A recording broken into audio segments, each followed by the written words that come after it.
But you persuade me not. If I ever could come upon such a scoundrel, I will make a Star Chamber matter of it. He was 20, Sir John Foster. He should not abuse Robert Shallow Esquire. In the country of Flashire, justice of peace and crumb. I, Cousin Slender, and Castellor. I am a Rattleorum too, a gentleman born, Master Parson, who writes himself a year ago in any bill, warrant, quittance, or obligation a year ago. Aye, that I do, and have done any time these 300 years. All his successors gone before him have done it, and all that come after him may. They may give the dynamite looses in their coats. It is an old coat. The dozen white luces do become an old coat well. It agrees well to sons. It is a familiar beast to man, and signifies love. The loose is a fresh fish. The salt fish is an old coat. I may court of us. You may, by marrying, It is marrying indeed, if he quarter it. not a wit. Yes, by a lady. If he has a quarter of your coat, there is but 3 skirts for yourself, in my simple conjectures. But that is all one.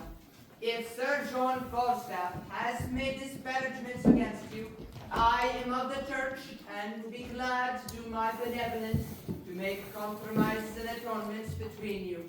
The council shall hear it. It is a right. It is not meet the council hear a riot. There is no fear of God in a riot. The council, look you, shall desire to hear the fear of God, and not to hear a riot. Take your vitamins in that. Ha! On my life, if I were young again, the sword should end it. It is better than friends is the sword, and end it. And there is another device in my brain, which peradventure brings good discretion with it. There is Mistress Anne Page, who is daughter to Master George Page, who is pretty virginity. Mistress Anne Page, she has shroud hair and speaks small like a woman. It is that very person for all the world, as just as you will desire. And 700 pounds of monies and gold and silver is her grandsire upon his deathbed, God deliver to a joyful resurrection. Give, when she is able to o'ertake 17 years old. It were a good motion if we leave our pribbers and prabbers and desire a marriage between Master Slender and Mistress Anne Page. Did her grandchild leave her 700 pounds? Aye, and her father is make her a better penny. I know the young gentleman. She has good gifts. 700 pounds and possibilities is good gifts. Well, let us see what is Master Page. Is Falstaff there? Shall I tell you a lie? I do despise a liar as I do despise one that is false, or one that is not true. Sir John Falstaff is there, and I beseech you, be ruled by your well-willers. I will beat the door for Master Page. What ho! God bless your house here. Who's that? Here is God's blessing, and your friend, and Justice Shallow, and young Master Slender, who peradventure brings another tale if matters grow to your likings. I am glad to see your worships well. I thank you, Master Shallow, for my venison. Sir, I am glad to see you. Much good it do your good heart. I wish your venison better. It was ill killed. How does good Mr. Page? Sir, I thank you always with my with my heart. Sir, I thank you. Sir, I thank you. By yea and no, I do. And I am glad to see you, good Master Slender. How doth your fellow greyhound, sir? I heard say he was outrun on Costal. It could not be judged, sir. Ha! You'll not confess! You'll not confess! That he will not. 'Tis your fault. 'Tis your fault. 'Tis a good dog. A cur, sir. Sir, he is a good dog and a fair dog. What more can be said? Is good and fair. Is John Falstaff there? Sir, he's within. And I would do a good office. It is spoke as a Christians ought to speak. He hath wronged me, Master Page. Sir, he doth in some sort confess it. If it be confessed, it is not redress. Is it not so, Master Page? He hath wronged me. Indeed he hath. At a word, he hath. Believe me, Robert, Shadow is mine. Since he is wrong. And here comes Sir John. Now, Master Shallow, you'll complain of me to the king. Knight, you have beaten my men, killed my deer, and broken my but not kiss your keeper's dog. Tut up in. This shall be answered. I shall answer it straight. I have done all of this. That is now answered. The council shall know this. 'Twere better for you it were known in council. You'll be laughed at. Pauke verbet, Sir John. Good works. Good words. Good cabbage. Stand up! I broke open your head. What matter of you, dear Smith? Matter, sir. I matter my head against your conny catching rascals. Brought off me man's pistol. You ban, burn, shame. I tis no master. How now, Mephistopheles? I tis no master. Slice, I say. Pauka, pauka. Slice, that's my humor. We're simple, my man. You tell, cousin. Peace, I pray you. Let us understand there is 3 umpires in this matter. That is Master Page, the illicit Master Page, and there is myself, the illicit myself, and the 3 party is, lastly and finally, my hostesses of the garter. We agree to hear it and end it between them. Very good. I will make a brief of it in my notebook, and we will afterwards work upon the cause with as great discreetly as we can. Pistol! He hears with ears. The devil in his cap. What is this phrase? He hears with ears. It is affectations. Pistol, did you pick Master Spender's pearl? By these gloves, did he? Or I might never sleep in mine own great chamber again. I was have 7 groats for a meal, 6 pences, and 2 Edward shuffleboards that cost me 2 shillings and 2 pence apiece. By these gloves. Is this true, Pistol? No, it is false, if it is a big purse. Ha! Thou mountain foreigner, Sir John and Mastermind. I call that challenge of this Latin bilbo. Word of denial, thy labrys here. Word of denial, froth and skunk, thou liest. By these gloves, then 'twas he. Be advised, sir, and has good humor. I will say merry trap with you, if you run the knothooks humor on me. By this hath been he in the red face. For though I cannot remember when you may be drunk, yet I'm not altogether an ass. What say you, Scarlet and John? Why, sir, for my part, I say this gentleman had drunk himself out of his 5 sentences. It is his 5 senses. By what the ignorance is. And being fact, sir, was, as they say, cashier. So conclusions past careers. I do speak Latin then too, but 'tis no matter. I'll never be drunk whilst I live again, but in honest, civil, godly company. If I be drunk, I'll be drunk with those that have the fear of God, and not with drunken knaves. So God judge me. That isn't virtuous mind. You hear all these matters denied, gentlemen. You hear it. Nay, daughter, carry the wine in. We'll drink within. Oh heaven, this is Mr. Champagne.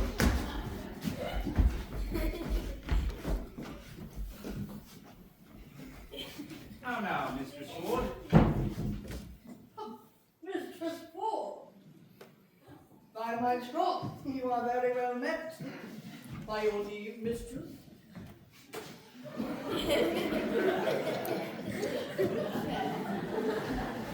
Why, He like that big these gentlemen welcome. Come, gentlemen, we'll have a hot venison pasty to dinner. I hope we shall drink down all unkindness.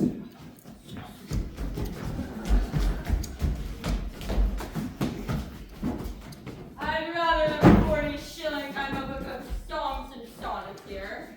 How about simple? Where have you been? Must I wait on myself? You have not the book of riddles about you, have you? Book of riddles? Why did you not lend it to Alice Shortcake upon Almass? Last fortnight of our Michaelmas. Come, cuz, we stay for you. A word with you, cuz. Marry this, cuz. There is, as it were, a tender, a kind of tender made afar off by Sir Hugh. Do you understand me? Aye, sir, you shall find me reasonable. If I do that, I shall do that. That is reason. Nay, but understand me. So I do. Give ear to his notions, Master Slender. I will description the matter to you, if you be capacity of it. Nay, I will do as my cousin Shallow says. I pray you, pardon me. He's a justice of peace in this country. Simple though, I stand here. But that is not the question. The question is concerning your marriage. Aye, there's the point, sir. Very is it the very point of it. To mistress and page. Why, if it be so, I will marry her upon any reasonable demand. But can you affection the woman? Let us commend to know that of your mouth, or of your lips, for divers philosophers hold that the lips is partial of the mouth. Therefore, precisely, can you carry her, your desires towards her? Cousin Abraham Slender, can you love her? I will do as it shall become one that would do reason. Nay, God's lords and his ladies, you must be positable if you can carry her, your desires towards her. That you must. Will you, upon good dowry, marry her? I will do anything in that, cousin, upon your request in any reason. Nay, conceive me, sweet cuz. What I do is to pleasure you, cuz. Can you love the maid? I will marry her, sir, at your request. But if there be no great love in beginning, yet heaven may decrease it upon better acquaintance, when we are married and have our occasion to know one another, I hope upon familiarity we will grow more content. But if you say marry her, I will marry her. That time freely dissolved in dissolution. It is a very discretion answer, save the fall is in the word dissolutely. It is according to our meaning, resolutely. His meaning was good. I think my cousin meant well. Aye, or else I might be hanged. Wow. Here comes fair Mistress Anne. For I long for your sake, Mistress Anne. The dinner's on the table. My father desires your worship's company. I will wait on him, fair Mistress Anne. God's blessed will, I will not be absent at the grace. Will it please your worship to come in, sir? No, I thank you forsooth. Heartily, I am very well. The dinner attends you, sir. I'm not hungry. I thank you forsooth. Go, Sirrah, for all you are my men. Go away upon my cousin Shallow. A justice of peace in his country. Sometime may be holding to his friend for a man. I keep 3 men and a boy, and yet to my mother be dead. But what though? I live like a poor gentleman born. I may not go in without your worship. They will not sit you come. I'll nothing. I thank you as much as though I did. I pray you, sir, walk in. I had rather walk here. I bruised my shin the other day while playing sword and dagger with a master of fence. 3 pennies for a dish of stewed prunes, and I cannot abide by the smell of hot meat snacks. Earlier, dogs barking. Be there bears in the town? I think there are, sir, for the doctor. I love the sport well. I shall drink like any man in England. You are afraid if you see the bear loose? Are you not? I indeed, sir. That's meat and drink to me. I've seen Sackerson loose 20 times, and I've taken him by the chain. But I warrant you, the woman hath so cried and shrieked at it as it passed.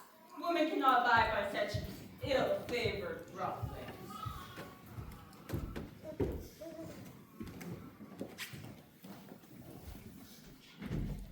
Come, Master Slender, we stay for you. Oh, nothing. I thank you, sir. By cock and pie, you shall not choose, sir. Come. Nay, pray you, lead the way. Mistress Anne, yourself shall go first. Not I, sir. Pray you, keep on. Truly, I will not go first. Truly, law, I will not do you that wrong. I pray you, sir. I'd rather be unmannerly than troublesome. You do yourself wrong, indeed, law.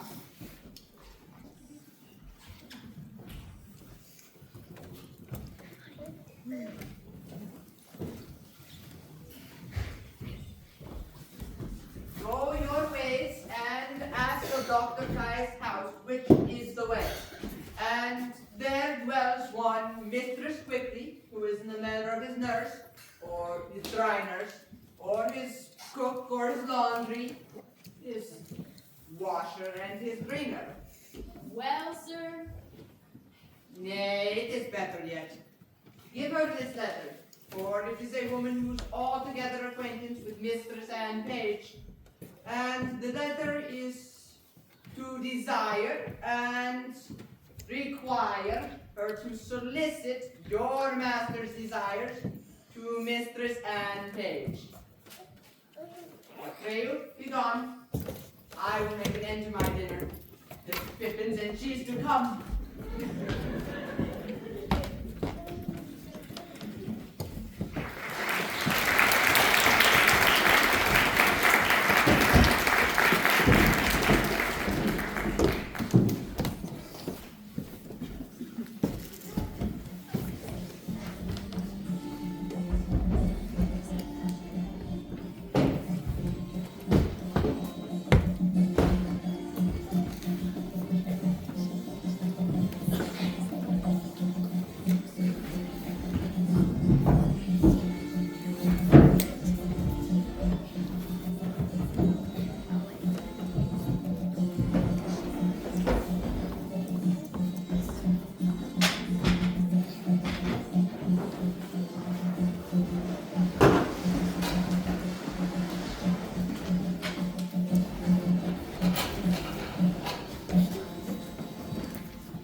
My nose is over the guard, sir. What say you, my brother Nut? Speak scholarly and wisely. Truly, mine hostess, I must turn away some of my followers. Discard, bully Hercules. Cashier, let them wag, trot trot. I sit at 10 pounds a week. Thou art an emperor. Caesar, Kaiser, Pfizer. I shall entertain Bartle. He shall draw. He shall tap. Said I well, bully Hector? Do so, good mine hostess. I have spoke. Let him follow. Let me see thee. Frothin' line. I'm at a way. Follow. Go with them, Bardol. A tapster is a good trade. An old cloak makes a new jerkin, a withered serving than a fresh tapster. Go, and do. is a life I have desired. I shall thrive.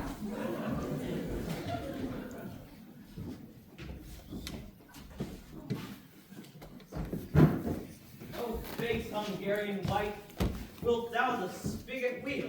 You must gossip and drink. Is not the humor conceited? I'm glad I'm so quick to this tinder box. His thefts were too open. His filching was like an unskillful singer, and he kept not out. The good humor is to steal at a minute's rest. Convey, why is it talk? Steal, foe, a fecal for the phrase. Well, sir, I am almost out at heel. Why then let tribes do it? There is no remedy. I must coney catch. Shit. Young ravens must have food.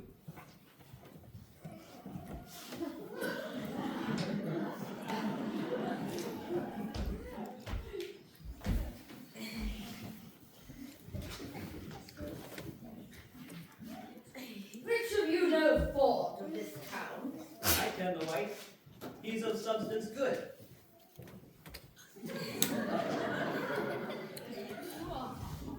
By an honest lad, I will tell you what I am about. 2 yards and more.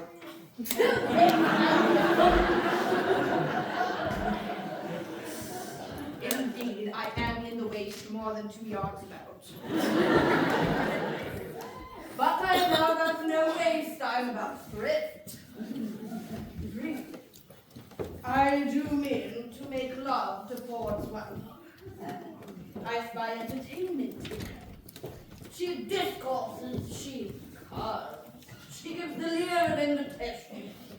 I can construe the action of her most familiar style, and the hardest voice of her behavior, to be English rightly, is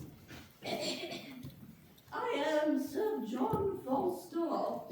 He has studied her will and translated her out of honesty into English.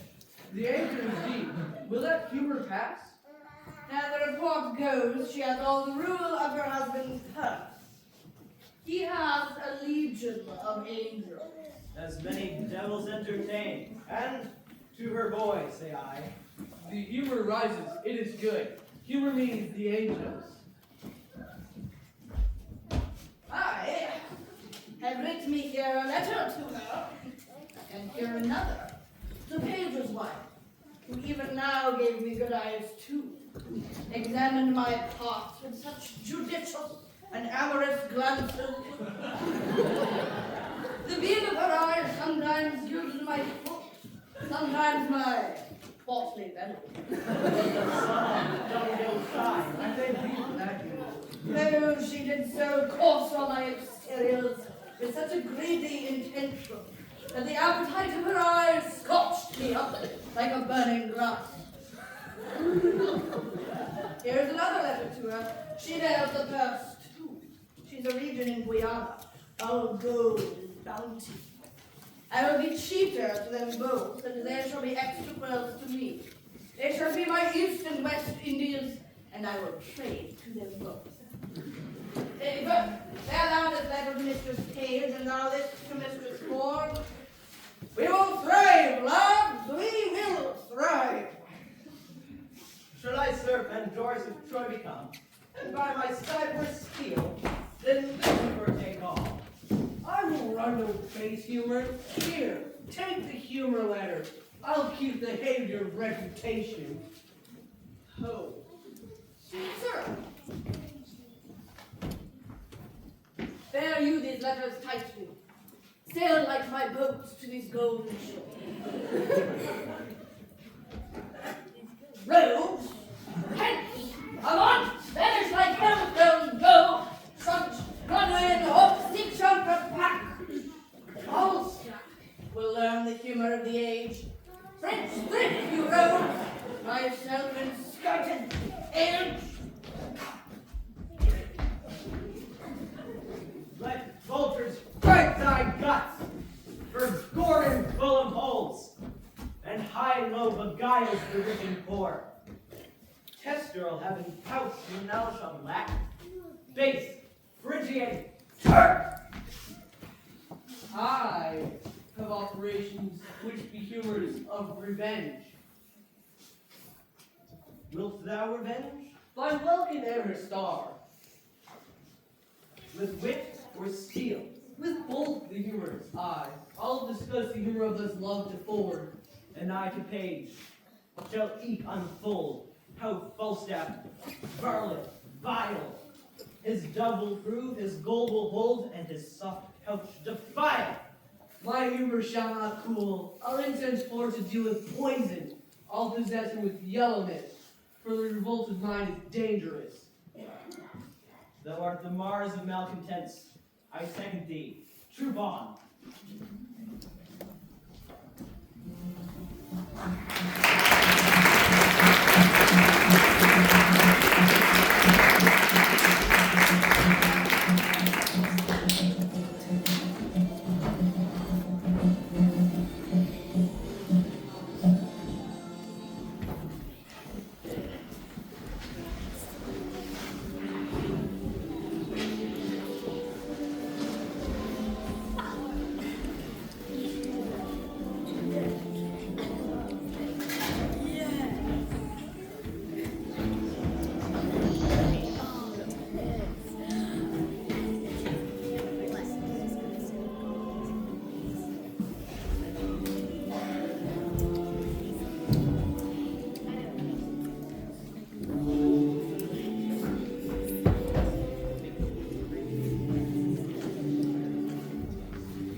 What, John Rugby?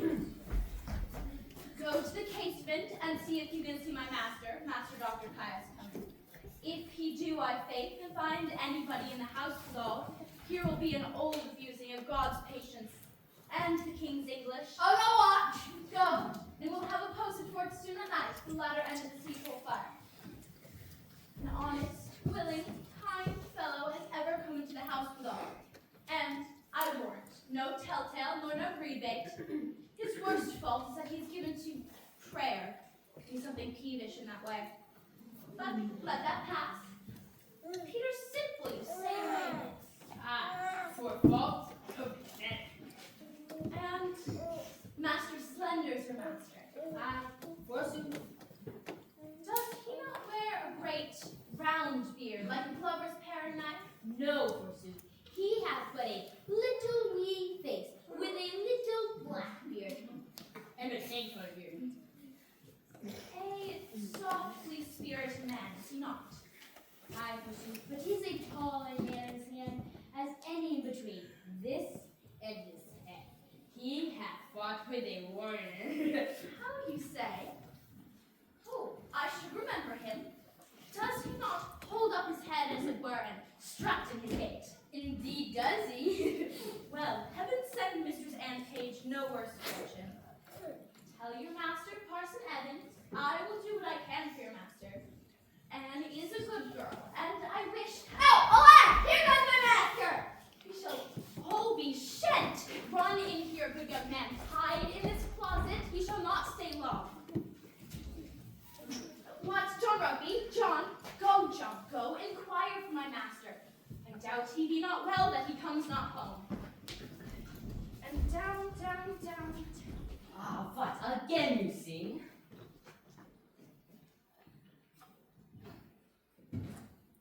I do not like these words. I pray you, go fetch me in my closet a box, a green box. Do I intend that I speak a green box? I, forsooth, I'll fetch it for you. I'm glad he went not in himself. If he had found the young man there, he would have been horn mad. Oh, fé. A full of fé for shag. Chemel, face à la cour, die graine du fer. Is this it, sir? Ah, Ah, oui, Metzler pocket, rich, goodly. Where is that knave? Rugby. What, John Rugby? Here, sir. Ah, you are Jean Rugby? No, you are Jacques. Here. Here. Now, come, take your rapier and come after my heel to the court. Just right, sir. Get in the porch. Oof. By my shot. Now I tell you too long. Oh. No. Oh, it's me. Servi. Ah, there are some simples in my closet that I will not for the world leave behind.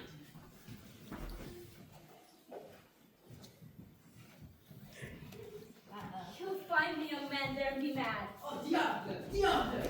What is in my closet? Really? Lauren? Rugby, get me my rapier. Good master, be content. Wherefore shall I be content?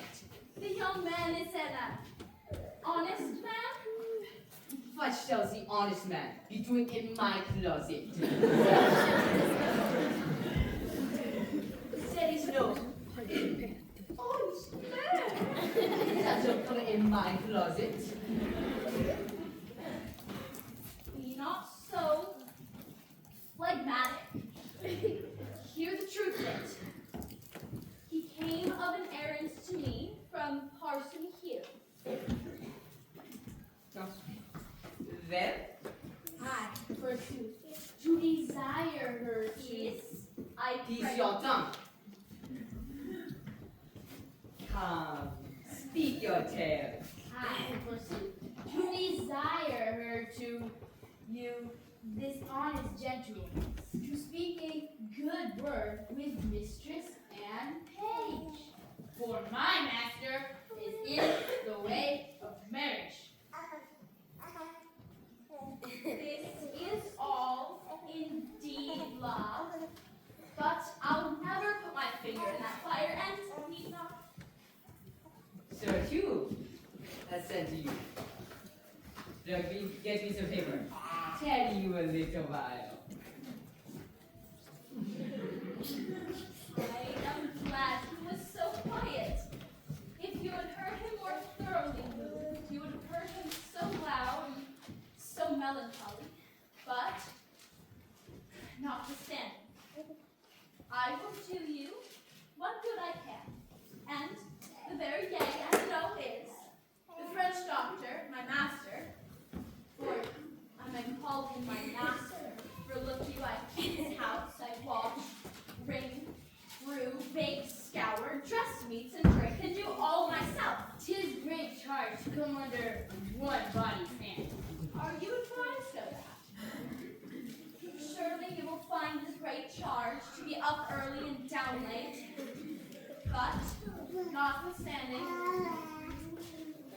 my master himself is in love with Mistress Anne Page. But, notwithstanding that, I know Anne's mind, and that is neither here nor there. You, Jacqueline, give this letter to Sir Hugh.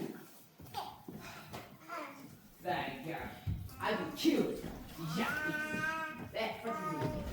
You may be gone. It is not what you said here. Is that my hat? Is that my hat?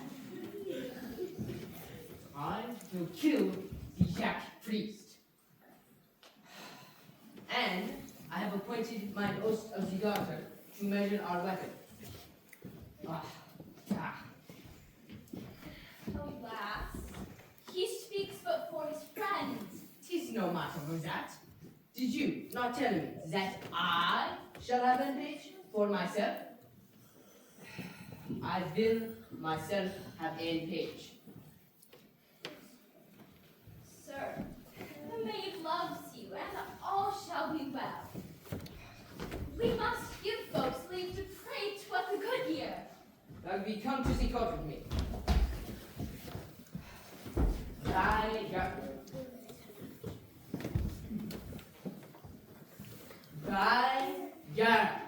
If I am not engaged, I will turn your head out of my door. Come with my heels, Lucky.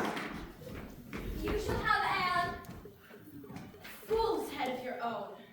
No, I know Anne's mind better than any woman in Windsor, and I can do more with her than any other. I thank heaven for it. Who's within there? Who? Who's there, I trout? Your house, I pray. How now, good woman, how art thou? The better it pleases you the worship to ask. What news? How doth pretty Mistress Anne? In truth, sir, she is pretty, and honest, and gentle, and one that is your friend. I can tell you that, by the way. I thank heaven for it. Shall I do any good things now? Shall I not leave my suit? Troth, sir, all is in his hands above. But, notwithstanding, Master Fenton, I'll be sworn on book, the maid loves you. Have not your worship a wart above your eye? Yes, Mary, have I. What's of it? Well, thereby hangs the tale. Good faith, she is such another man. But I detest an honest maid that ever broke bread. We had an hour's talk of that wart. I shall never laugh in that maid's company. She's even too much to alcoholies, musings. But as for you, go too. Well, I shall see her today. For there is money for thee. Let me have thy voice in my behalf. If thou seest her before me, commend me. Will I?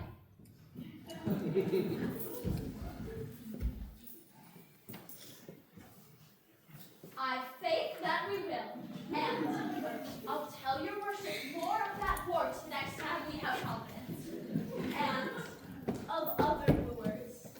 Well, farewell. I am in great haste now. Farewell to your worship. Truly, an honest gentleman, but Anne loves him not. For I know Anne's mind as well another. Out upon it. What have I forgot?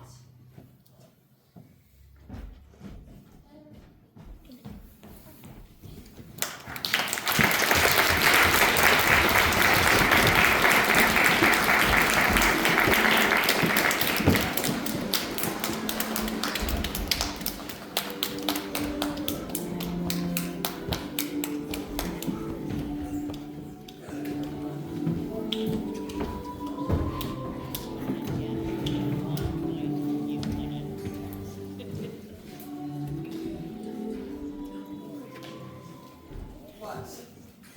Have I escaped love letters in the holiday time of my beauty?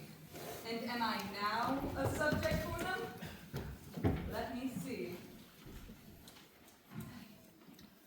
Ask me no reason why I love you.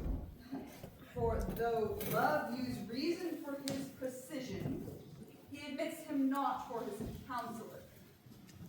You are not young. Ah! No more am I. Go to then, there's sympathy. You are married, so am I. Ha ha, and there's more sympathy. You love sack, and so do I. Would you desire better sympathy? Let it suffice thee, Mistress Page, at the least, if the love of soldier can suffice, that I love thee. I will not say pity me, 'tis not a soldier-like phrase, but I say love me. By me, thine own true knight, by day or night, or any kind of light, all his might for thee to fight, John Falstaff. Oh, wicked, wicked world. One that is well nigh worn to pieces with age to show himself a young gallant. What an unweighed behavior hath this Flemish drunkard picked out of my conversation that he dares in this manner assay me? Why? We have not been thrice in my company. What should I say to him?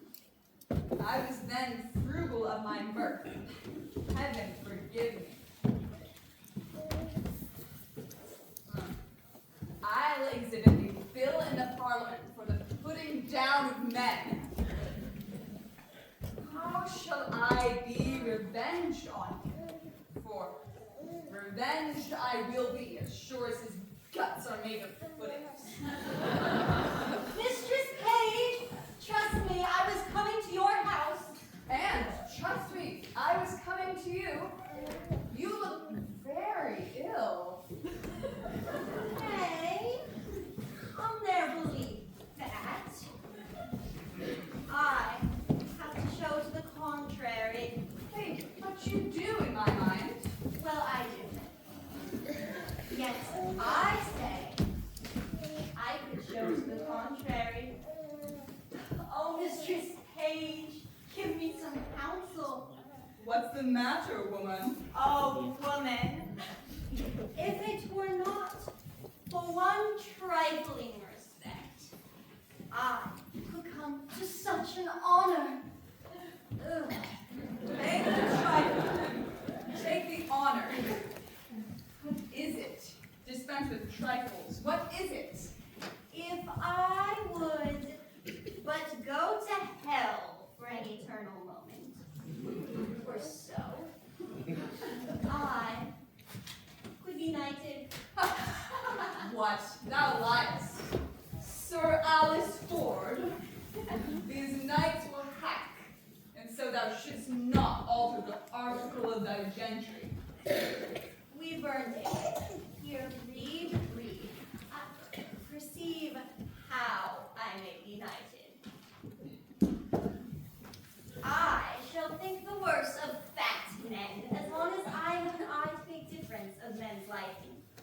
And yet, he would not swear, praised women's modesty, and gave such an orderly and well-behaved reproof to all uncomeliness.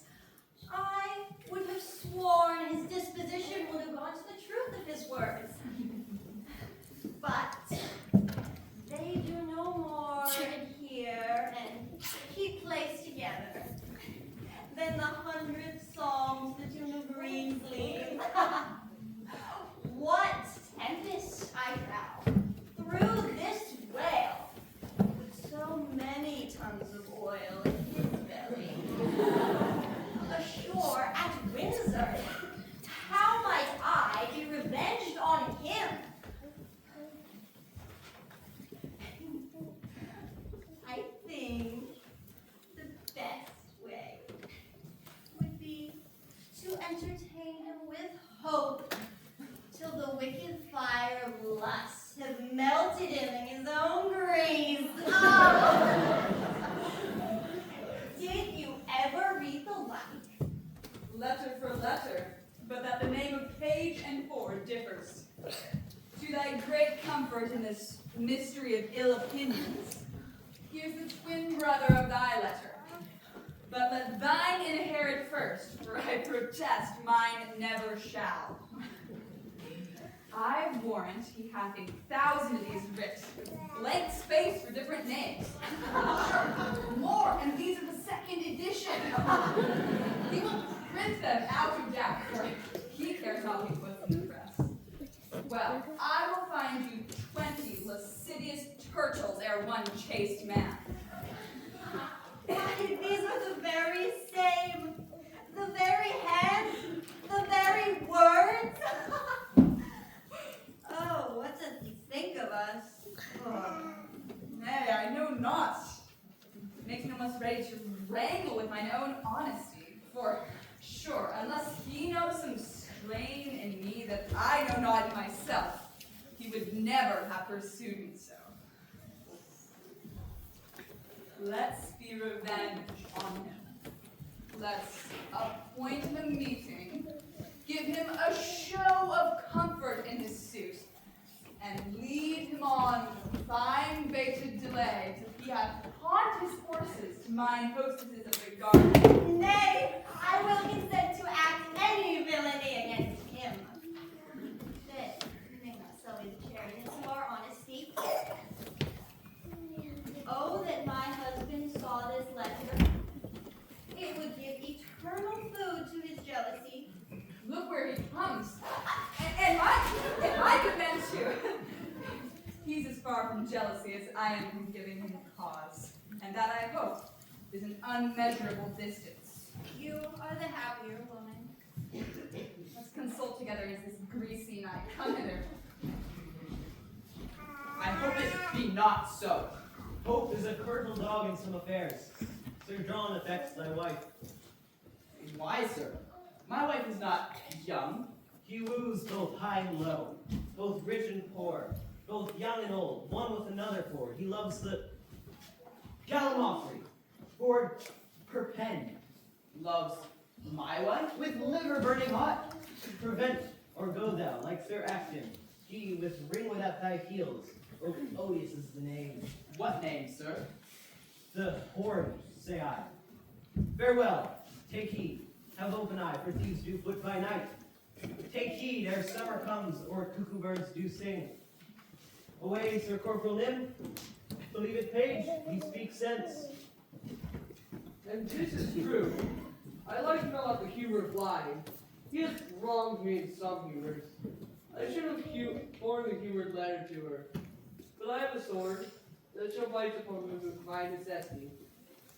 Falstaff loves your wife. There's the short and long. My name is Corporal Nim.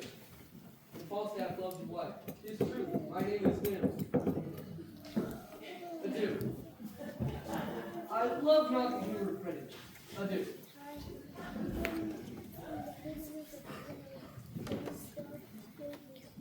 The humor of it, quoth he.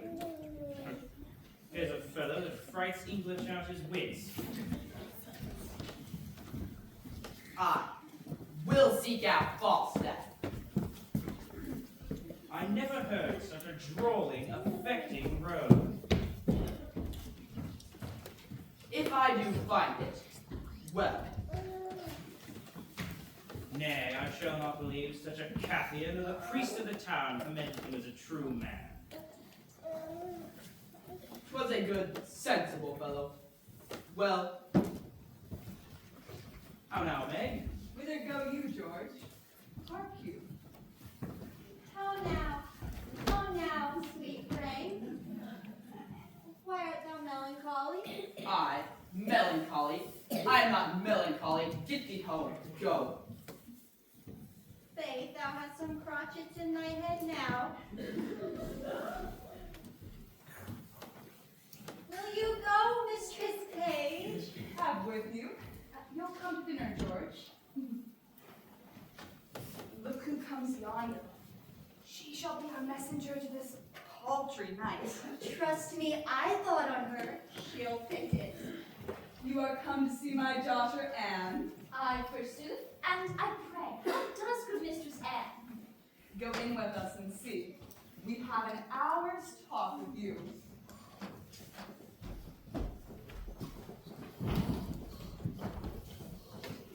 How now, Master Ward?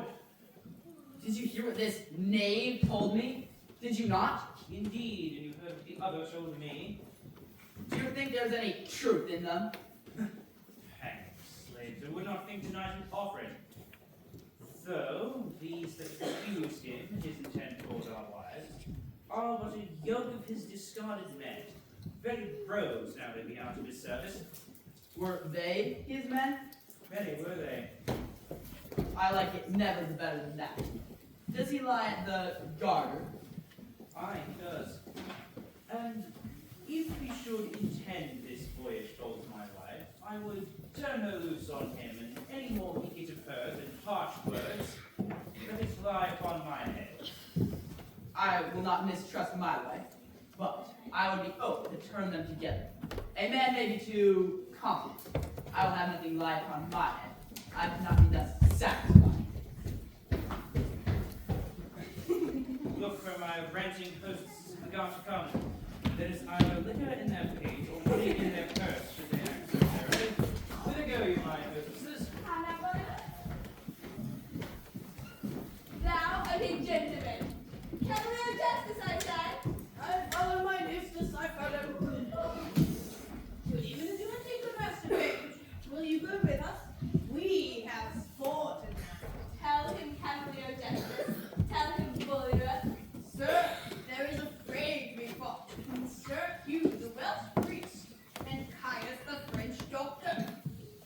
Good mine hostess, Oathgarter, a word with you. Is that my brother?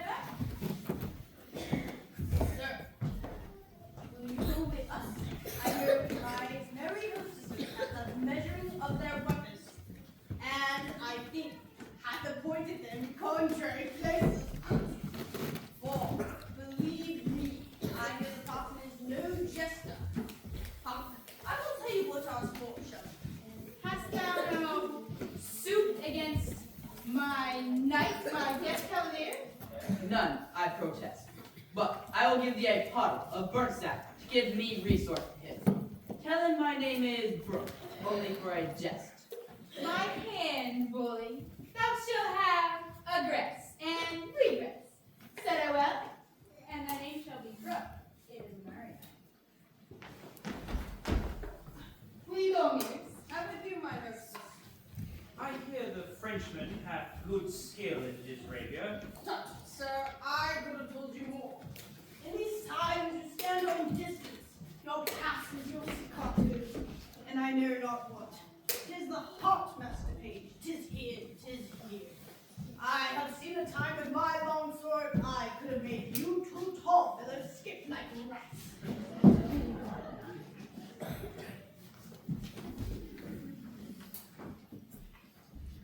Here, boys. Here. Shall we laugh? I'm with you. I'd rather hear them scold than fight.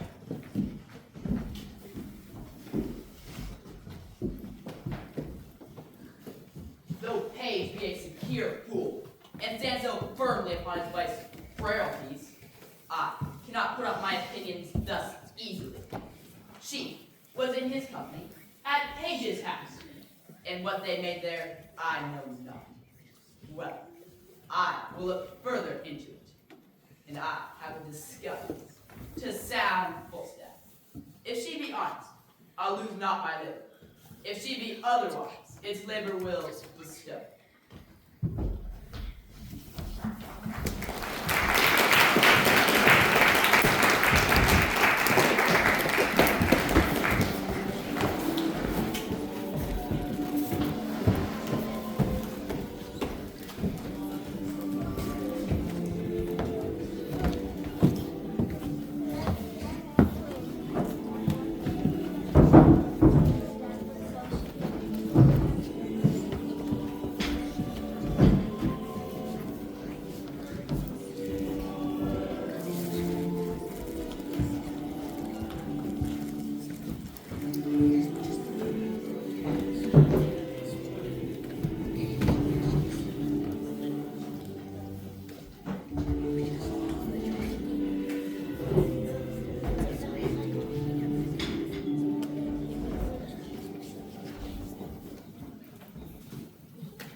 The world's mine oyster, which I, with sword, will open. You're not a penny. I have been content, sir. You should lay my countenance upon. I have rated upon gentlemen, my friends, for 3 reprieves for you and your coat, fellow nymph. Else you had looked through the grate like a Gemini baboons. I am damned in hell for saying to gentlemen, my friends, that you were good soldiers and tall fellows. Yeah, when Mistress Bridget lost the handle of her fan, I took it upon mine honor thou hadst it not. Didst thou not share? Hast thou not 15 pence? Reason, you rogue! Reason! Thinkest thou I'll endanger my soul, precious? At a word, say no more about me. I am no gibbet for you. Go! A short knife on your throat.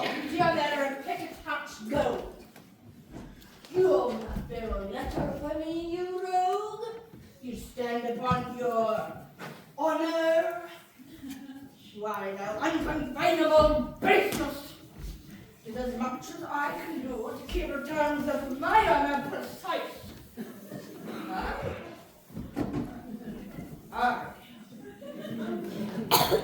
I myself sometimes, leaving the fear of God in the left hand, and hiding mine honor in my necessity, and vain to shuffle, to hedge, and to lurch.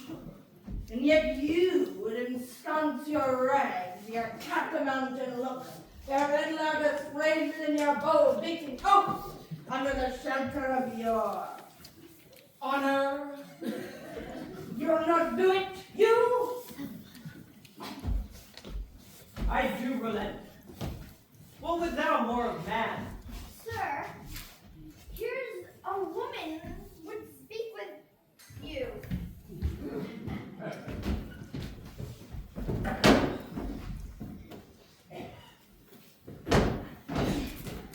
Let her approach.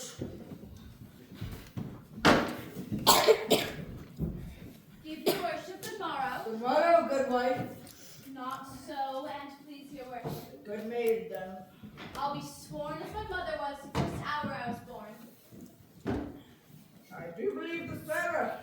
What was me? Shall I vouchsafe your worship a word or two? 2,000, good woman, and I'll vouchsafe thee the hearing. There is one, Mistress Ford.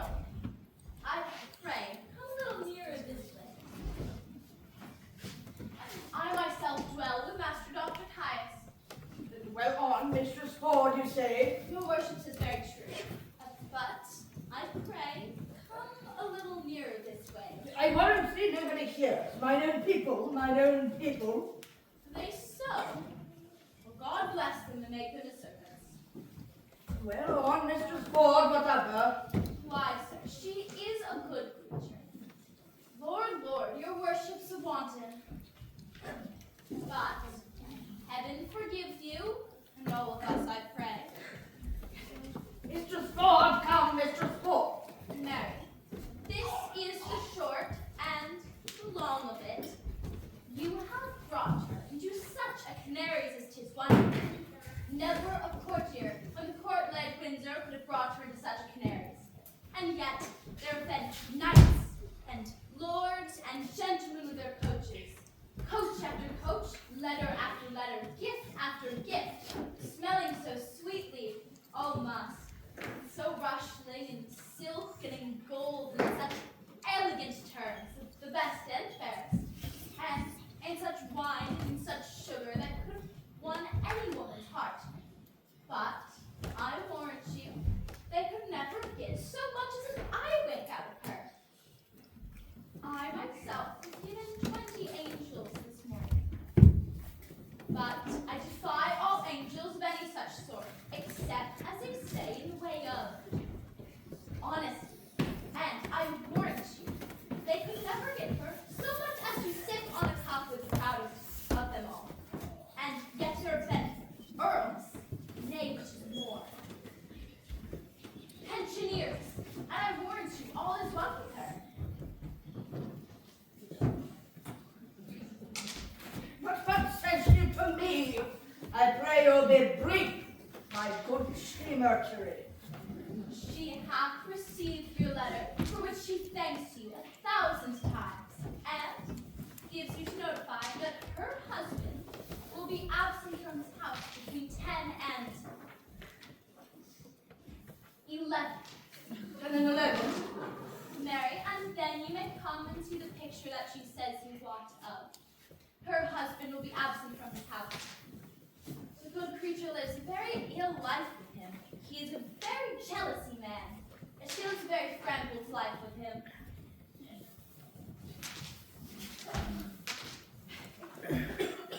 10 and 11. Woman, commend me to her, I shall not fail her. That I will, but I have another messenger to your worship. Mistress Page hath her hearty commendations to you too.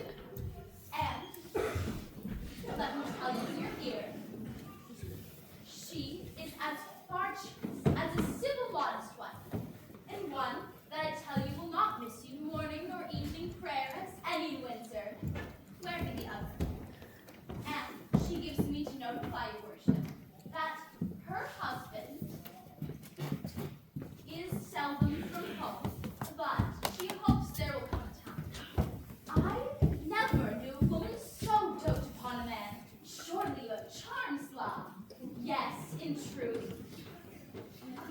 I assure you, setting the attraction of my good thoughts aside, I have no other charms. Blessings on your heart for it. Yet I pray you tell me this. As Ford's wife and Page's wife acquainted with one another, how they love me. That were the jest indeed. They have not so little grace, I hope. That were the trick indeed. But Mistress Page desires you to send her your little page of all love. Her husband has a marvelous infection to the little page. Affection?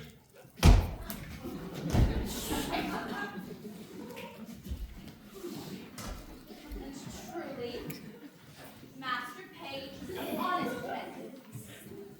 Never a wife in Windsor leads a better life than she does. Do what she will, say what she will, take all, pay all, go to bed when she lists, rise when she lists.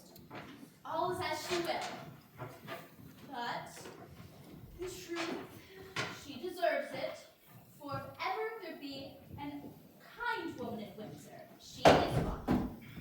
You must send her your page, no remedy. Why, I will. Nay, and do so then. And he may come and go between you both. And in any case, have a nay word, so that you may know one another's mind and avoid ever need to understand anything. For 'tis not good that children should know of any wickedness. Old folks, you know, have discretion, as they say, and know the world.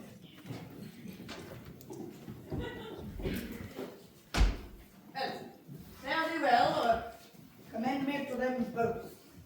Here's my purse.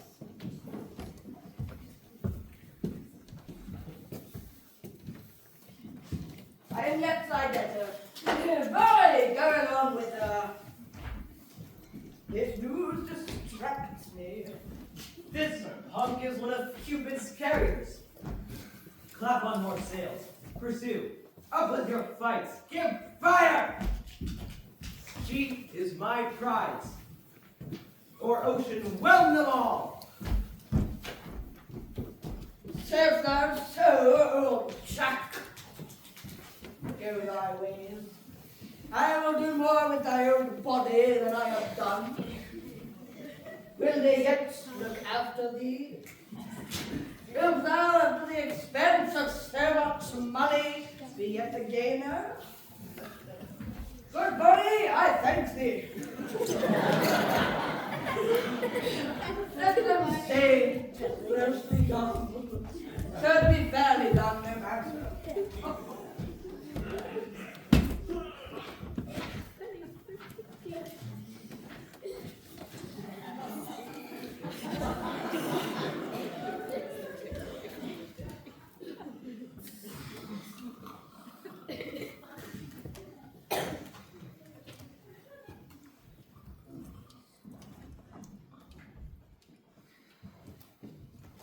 Sir John!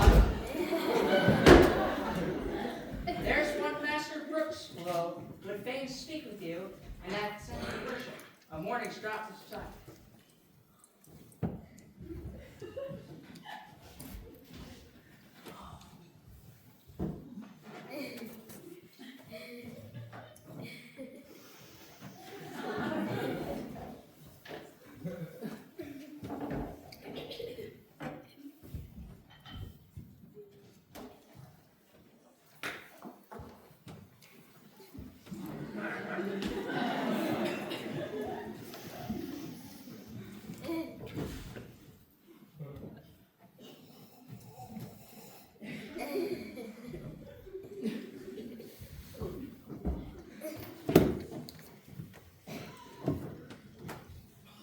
Brooke is his name. Aye, sir.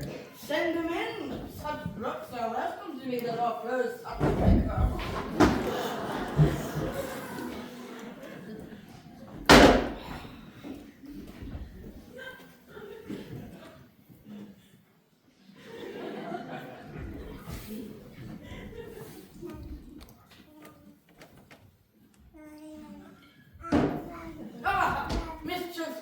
and Mistress Page. Have I encompassed you? Go to. Rio!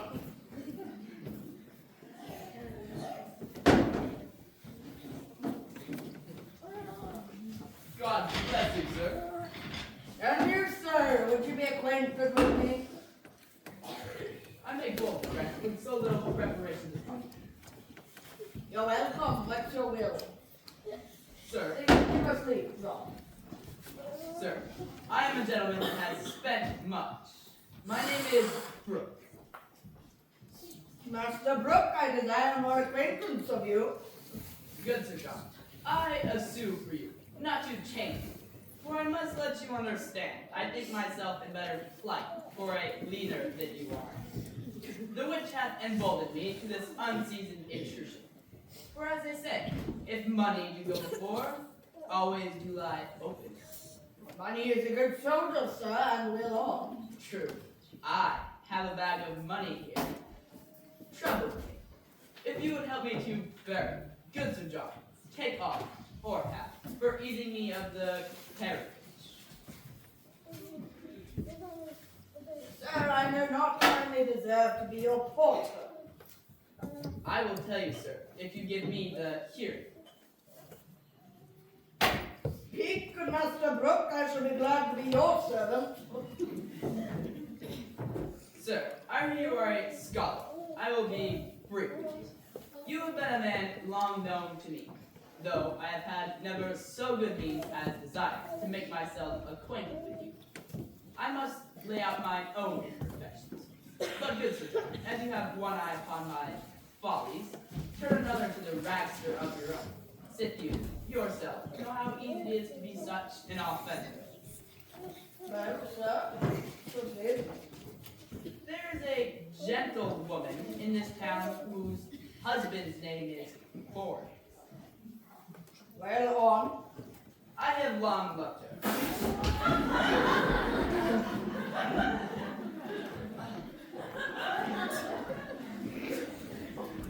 I protest to you, bestow much on her, follow her with an observant, engrossed opportunity to meet her, feed every slight occasion that but could niggardly give me sight of her.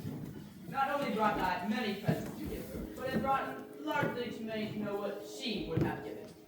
Briefly, I have pursued her like love hath pursued me, which is in on the wing of all occasions, either in my mind or in my means. Me, I am sure I have received none, unless experience be a jewel. And that has taught me to say this: love like a shadow flies, when substance love pursues, pursuing that that flies, and flying that that pursues.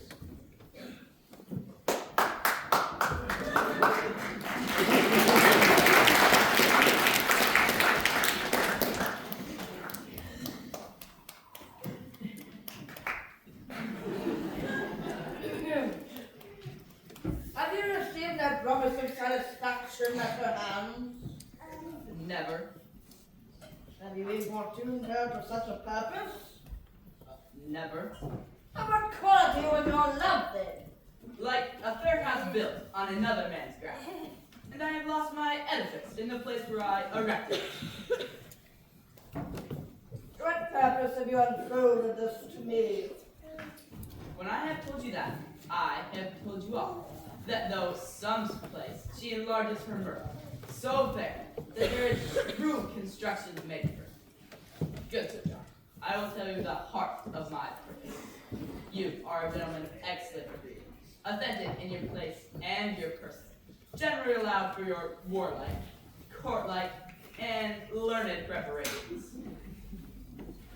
Oh, sir. Believe it, for you know it. There is money. Spend it. Spend more. Spend all I have. Only give me so much of your time in exchange of it as to lay an admirable siege of the honesty of this Ford wife. Use your art of doing it. Win her to consent to you. If any man may, you may as soon as any.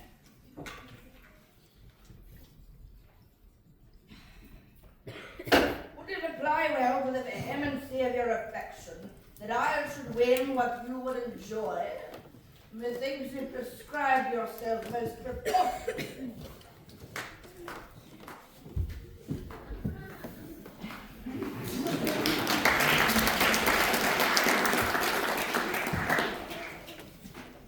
Oh, sir.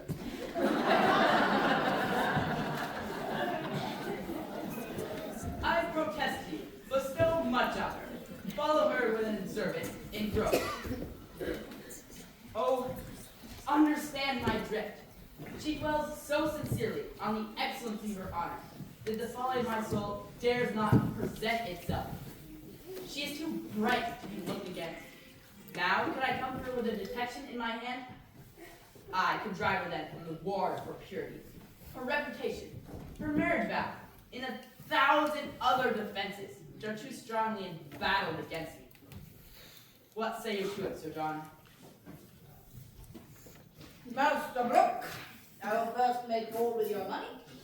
Next, give me your hand, and lastly, as I am a true gentleman, you shall, if you will, enjoy Ford's wife. Oh, good sir. I say you shall. You shall want no money. Good Sir John, you shall want none. Want no Mistress Ford, Master Brooke, you shall want none. I will be with her, I may tell you, by her own appointment. Even as you came into me, her assistant or go-between departed from me. I say I shall be with her between 10 and 11. For at that time, the jealous knave, her husband, Master Brooke, will be forth. I am blessed in your acquaintance. Do you know Ford, sir? Hang him, poor cuckoldy knave! I know him not. Yet I long to call him forth. They say the jealous, witty knave hath masses of money. For the wretched wife seems to me well favored.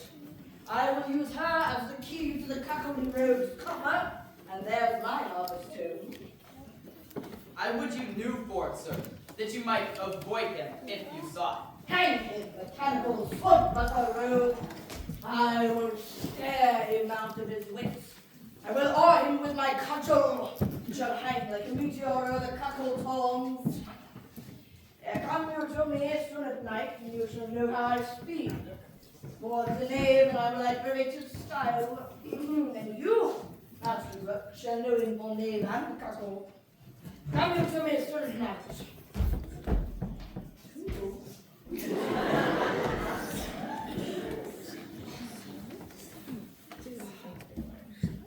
What damned Epicurean rascal is this?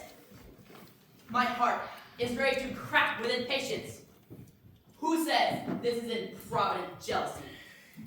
My wife hath sent to him? See the hell in having a false woman. My bed is abused. My scoffers ransacked. My reputation jawned at.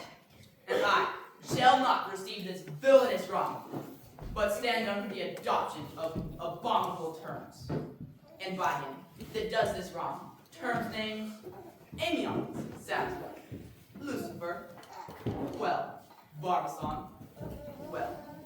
They are the devil's additions, name of fiend, but cockled, wit dog, cockled. The devil himself hath not such a name. Page is an ass, a secure ass. He will trust his wife. He will not be jealous. I would rather trust a Fleming with my butter, Person Hugh, the Welshman, with my cheese, an Irishman with my aquavitae water, or a thief who bought my ambling yellow, than my wife with herself. First she plots, then she devises, then she ruminates. What they think in their hearts, they shall effect. I will break their hearts, but they will effect. God be praised for my jealousy. 11 o'clock is the hour. I will prevent this. Detect my wife. Laugh at Page. I will avow. It is better 3 hours too soon than a minute too late. 5, cockled, cockled, cockled.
Kirby, Sir?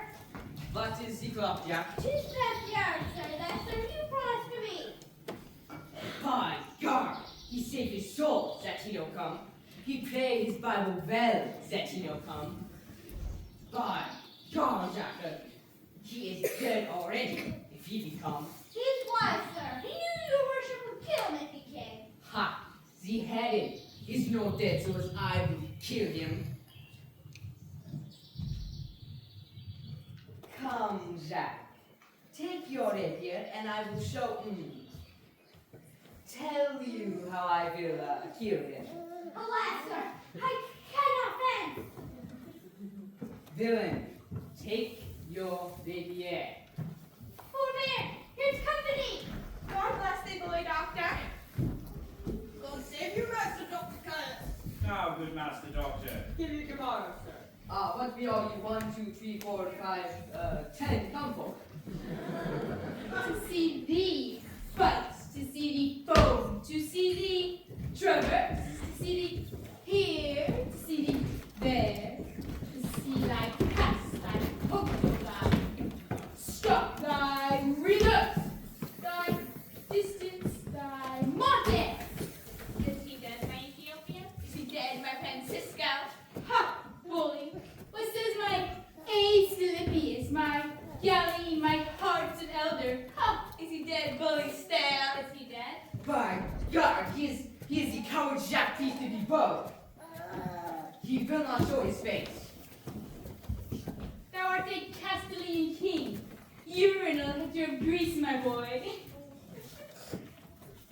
I pray you, bear witness that we have stayed 6 or 7, 2, 3 hours for him, and he hasn't no come. He is the wiser man, Master Doctor. He is a cure of soul, and you a cure of body. If you should fight, you go against the hair of your profession. Is it not true, Master Pig?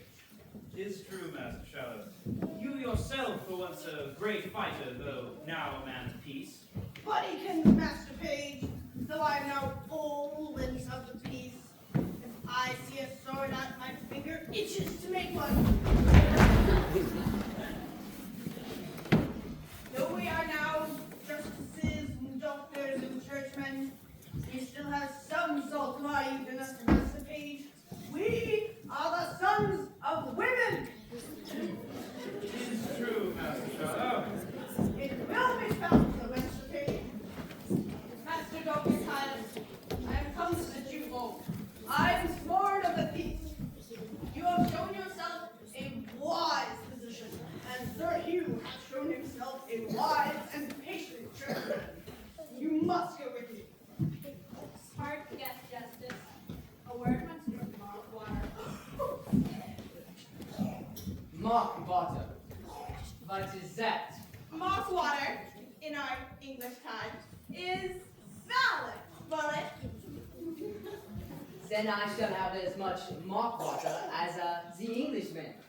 That scurvy jackanape priest, he will cut his ears. He will clap a claw thee tightly, bully. And what does that mean? That mean, That is, he will make the amends. by God, me do look like he shall have left from me. For by God, me will have it. And I will provoke him to it, or let him wag. Me take you for that. And, moreover, bullet,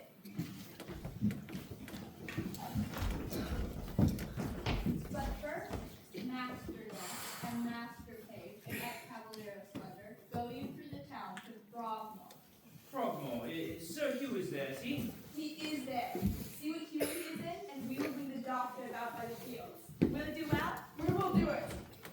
Adieu, good Master Doctor. Adieu, good Master Doctor. Adieu, Master Doctor. By God, me will kill the Jacques Peace. For he speaks for a jackanape to Anne Page. Let him die. Sheath thy impatience, throw cold water on my collar. Go about the field with us to Frogmore. We will bring thee for Mistress Anne Pages and a fine has a feasting, and thou shalt woo her. Ah, I take you for that. And I shall procure you a good guest. The earls, the knights, the lords, the gentlemen, all my patients. For the which I will be thy adversary to airport. That is good. Well said. It is wag then. Come, Jack.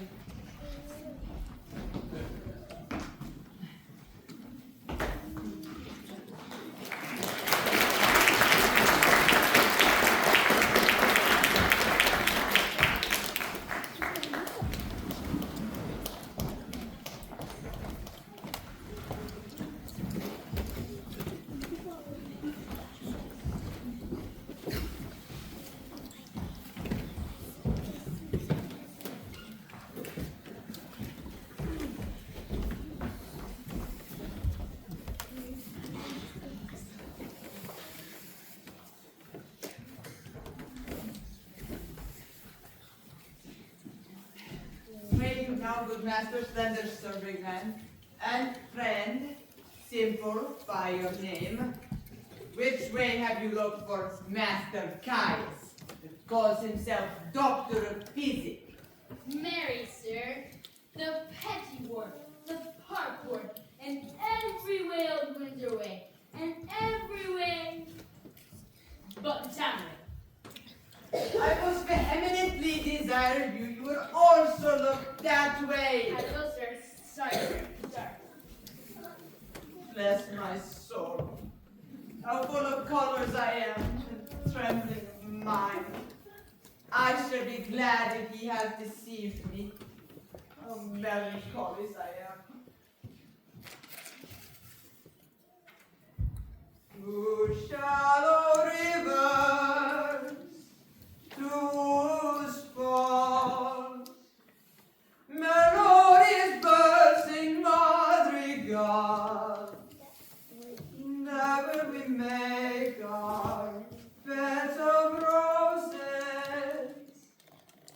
and 1,000 fragrant roses. To shallow rivers, to falls. Mercy on me.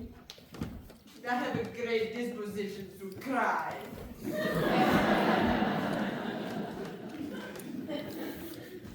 Melodious birds sing madrigals.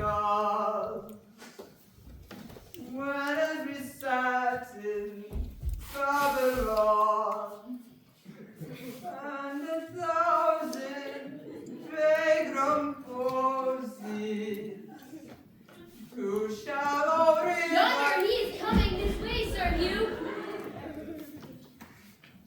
He is welcome to shallow rivers, to sports, melodies. Heaven prosper the right. What weapons is he? No weapon, sir. Here comes my master, Master Shallow, and another gentleman from Froghorn, over the stile, this way. Pray you give me my gown. I'll else keep it in your arms. Now, Master Parson. Good morrow, good Sir Hugh. Keep a gamester from the dice, and a good stoop from his book, and it is wonderful. Ah, sweet and page. God save you, good Sir Hugh. And God bless you from his mercy's sake, all of you. What, the sword and the word, Master Parson? Do you study them both? And you still with your doublet and hose this raw romantic day. There is reasons and God for it. We are come to do a good office, Master Parson. Very well. What is it? Yonder is a most reverend gentleman who, like having received wrong by some man, is most at odds with his own gravity and patience as ever you saw. I have lived 80 years and upward, and never heard a man of his place gravity, and learning so wide in his own respect. Well, what is he? Master Dr. Caius, a renowned French physician. God's passion is blessing my heart. I had believed that it tell me of a mess of porridge. Why? He has no more knowledge in Hippocrates and Galen, and he is a knave besides, a cowardly knave, to have, as you would desire to be acquainted with all. I warrant you, he's the man should fight with him. Ah, sweet and page. It appears so by his weapons. Keep them asunder. Here comes Dr. Caius. Nay, Master Parson, keep in your weapon. So do you, Master Doctor. Be on them. Let them question. Let them keep their limbs whole and half our English.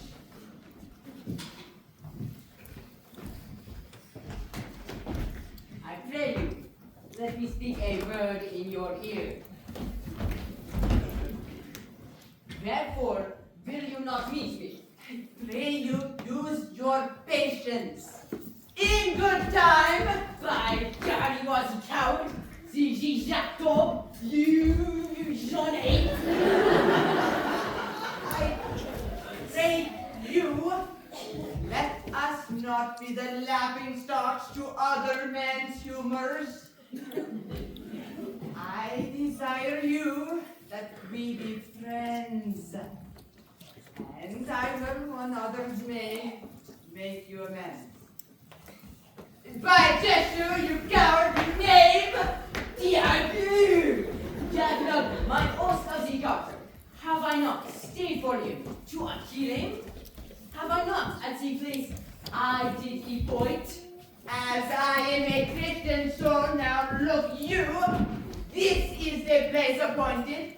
I'll be judgment, mine hostesses of the garter. Peace, I say. Gallia and Gaul. French and Welsh. Soul cure and body cure. Aye, that is good. Excellent. Peace, I say. Here are mine hostesses of the garden. Are we politic? Are we subtle? Are we thin Machiavelli? Shall I lose my doctor? No, he gives me the potions and the motions. Shall I lose my parson, my priest, my surgeon? No, he gives me the proverbs and the proverbs. Give me that hand, Christian, so. Give me that hand, Celeste. Boys of light, we have deceived you both. We have directed you to wrong places. Your hearts are mighty, your skins are whole, and a great sacred issue.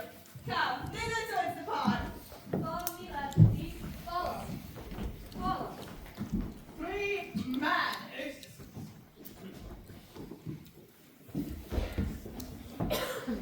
Ha! Do I perceive that? Have you made it sort of us? Ah, sweet and page.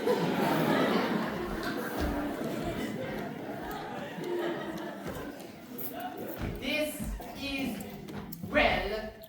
They have made us their routing stock. I desire you that we be friends. And let us nog our brains together against these same scurvy companions, our hostesses of the garter. By God, with all my heart. I will smite their knolls. Pray you follow.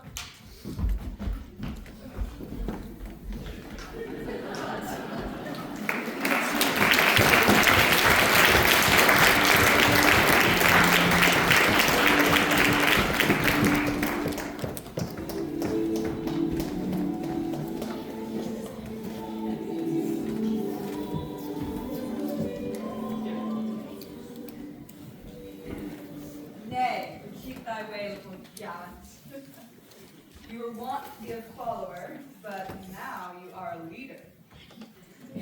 Whether you had rather lead mine eyes or I your master's heels? I had rather, forsooth, go before you like a man than following him like a dwarf.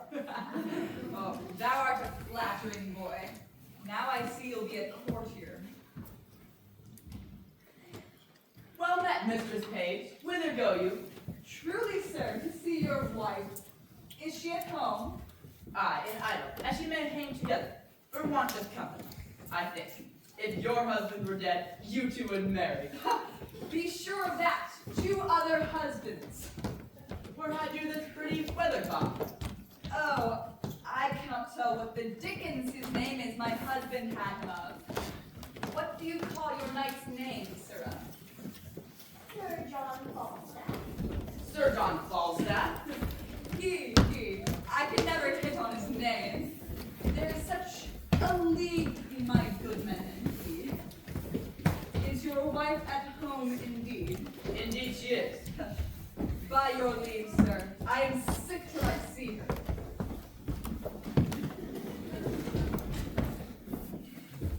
Hath Page any brains? Hath he any eyes? Hath he any thinking?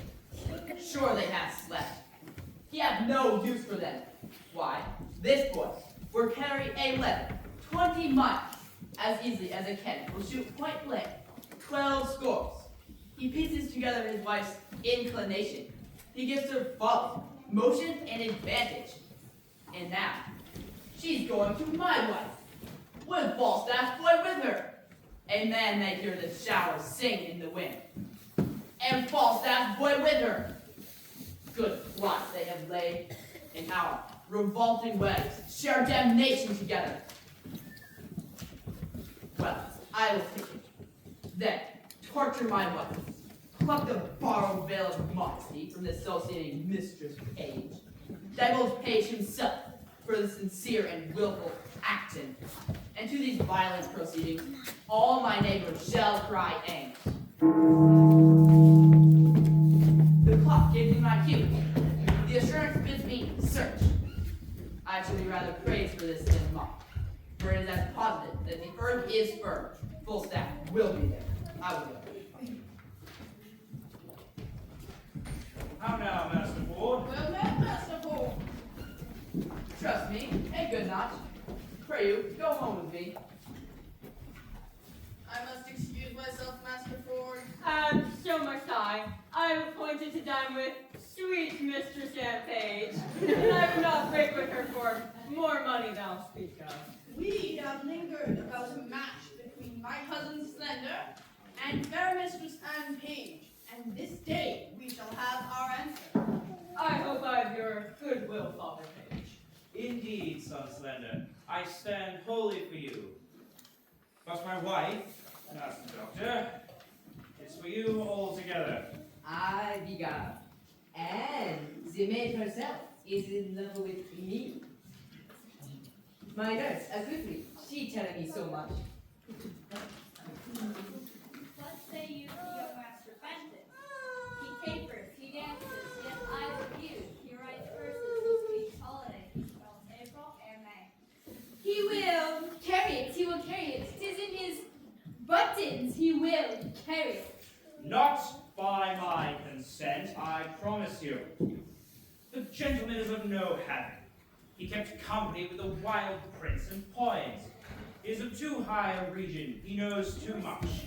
Nay, he shall not knit a knot in his fortunes with a finger of my substance. The wealth I have waits on my consent, and my consent goes not that way. Well, I beseech you, heartily, some of you go home to dinner with me. Besides, your dear, you shall have sport. I will show you a monster. Master Doctor, you shall know. So shall you, Page, and you, Sir Hugh.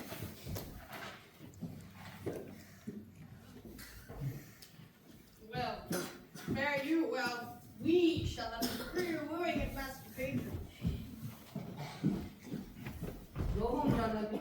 I come in now. Farewell, my hearts. I will to my honest knight Falstaff and drink today with him. I think I shall drink in pipe wine first with him. It'll make him dead. Will you go, gentles? I have to see this monster.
Here comes little Robin. Oh, now my eye is musket. What news with you?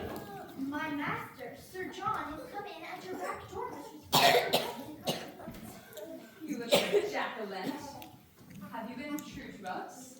I'll be sworn. My master knows not of your being here, and has threatened to put me into everlasting misery if I tell you of it. He swears to turn me away. No. Oh, thou art a good boy. This secrecy of thine shall be a tailor to thee, and make thee a new doublet and pose. I'll go hide me. Do so. Go tell thy master I'm alone. Mistress Page, remember you your cue. I warrant thee, if I act it not, hiss me. Go to then. We'll use this unwholesome humidity. This gross, watery opium. We'll teach him to know turtles from jays.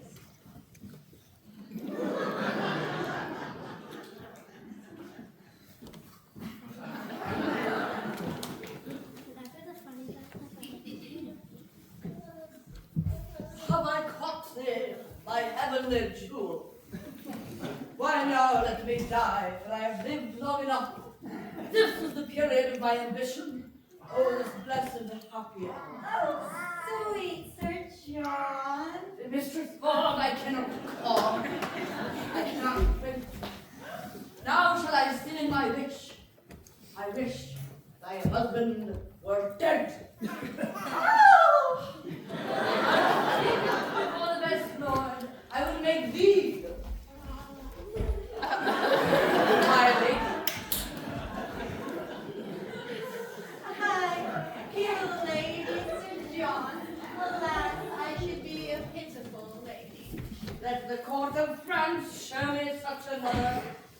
I see how thine eye would emulate the diamond.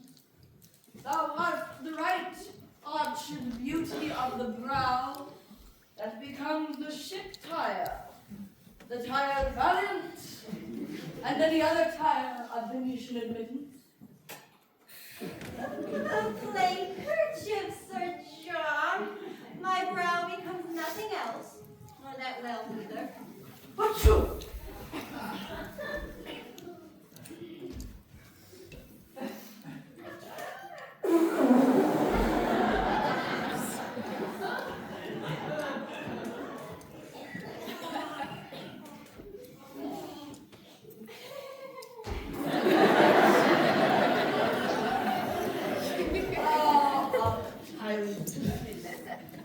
That would make an absolute cut. And the firm fixture of thy foot would give an excellent motion to thy gait in a semicircle farther.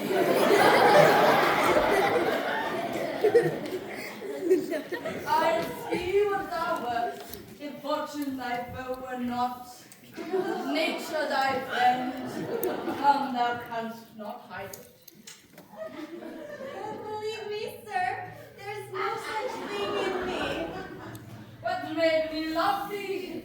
Let that persuade thee. Well,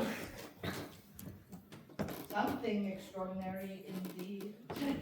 Come, I cannot call and say, thou art this, and thou art that, like these lisping hawthorn buds that come like women in men's apparel. Smell like butlers very at simple time. I cannot, but I love thee, none but thee, and thou deservest it.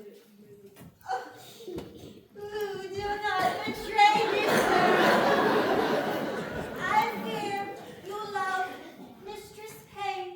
Oh, thou mightst as well say I love to walk by the counter gate, which is as hateful to me as the rake of a lime kiln. Well, heaven knows how I love you. And you shall one day find it. Keep enough money. Oh! I'll deserve it. Nay, I must tell you, so you do. Or else I could not be in that mind. Mistress Ford, here's Mistress Page at the door, sweating and glowing and looking wildly, and needs to speak with you presently.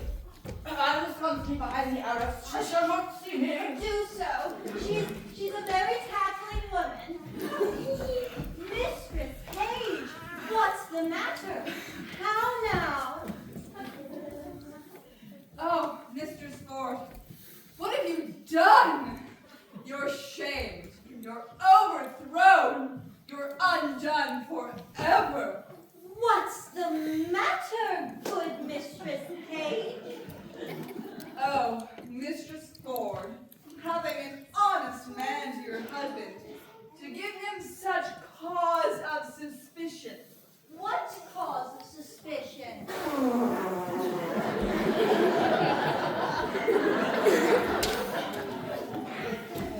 What cause of suspicion? Out upon you. How I have mistaken you. Why, alas, what's the matter? Oh, Mistress Ford, your husband's coming hither with all the officers in Windsor to search for a man. He says is here now, in the house, by your consent, to take an ill advantage of his absence. Oh, the heavens! You are undone! 'Tis not so, I hope. Pray heaven it be not so that you have such a man here. But 'tis most certain your husband's coming hither. Oh, With half Windsor at his heels to search for such a one. alas the day! I come before to tell you, if you know yourself clear, why, I am glad it. But if you have a friend here, convey him out. In the house, you cannot hide him.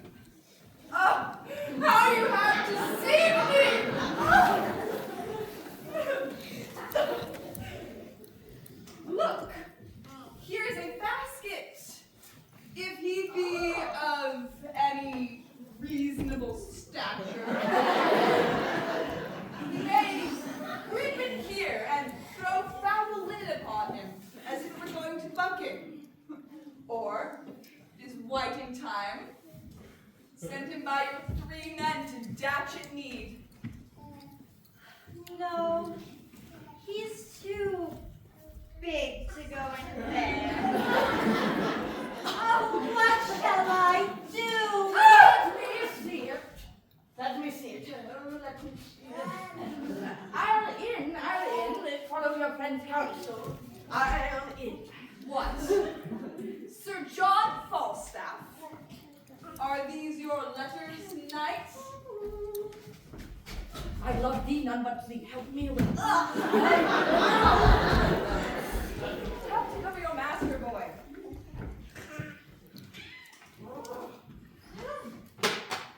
Call your men, Mr. Scores. What, John? What's Robert? Oh, and Thomas.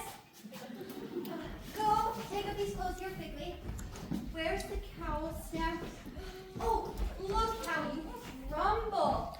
Carry them to the next street and gadget me. Quickly, come. Oh! Great. If I suspect without cause, why then make sport at me? Let me forever be your cable sport. I deserve it. How now? Whither bear you this? To the laundress, sir. Why? What have you to do with it, fake ferret? You had best meddle with buck washing. Buck? I would. I could watch myself a buck. I warrant you, buck.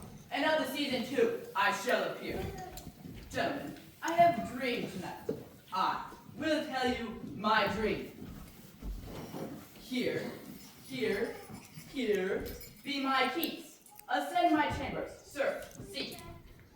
Find out, I'll warrant you. Let me stop this way first.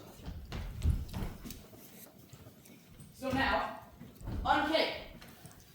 Fie, Master Ford, you wrong yourself too much. True, Master Page. You shall see sport anon. Follow, gentlemen. This is very fantastical humors and jealousies. By God, 'tis no the fashion of France. There is not this jealousy in France. Let's follow him, gentlemen. See the issue of his search.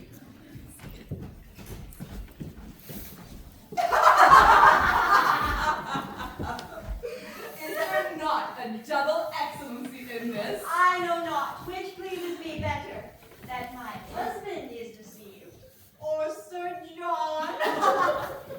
What a taking was he in when your husband asked, who was in the basket? I am half afraid he will have need of washing. So throwing him into the water will do him a benefit. Hang him, dishonest rascal. I would all of the same strain were in the same distress. I think my husband has some special suspicion of Falstaff being here. I never saw him so gross in his jealousy till now. I will lay a plot to try that. We will yet have more tricks with Falstaff. His dissolute disease will scarce obey this medicine.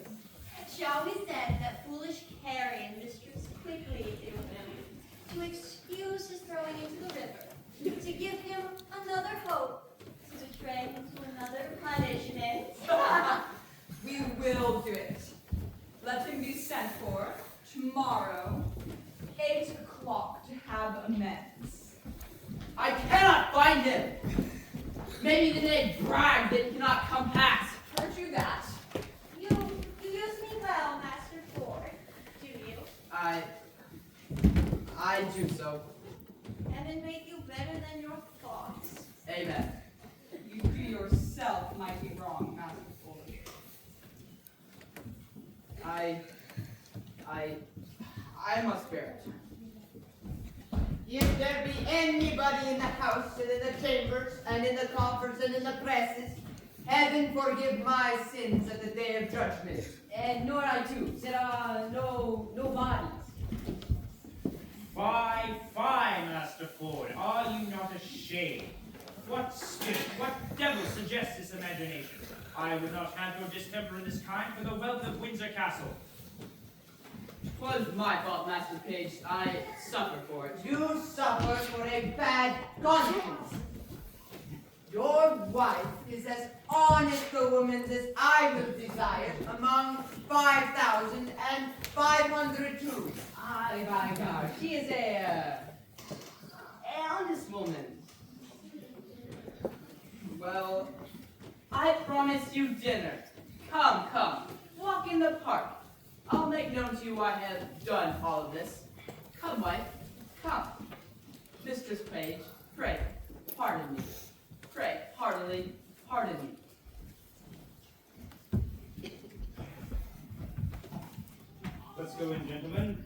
But trust me, we'll mock him.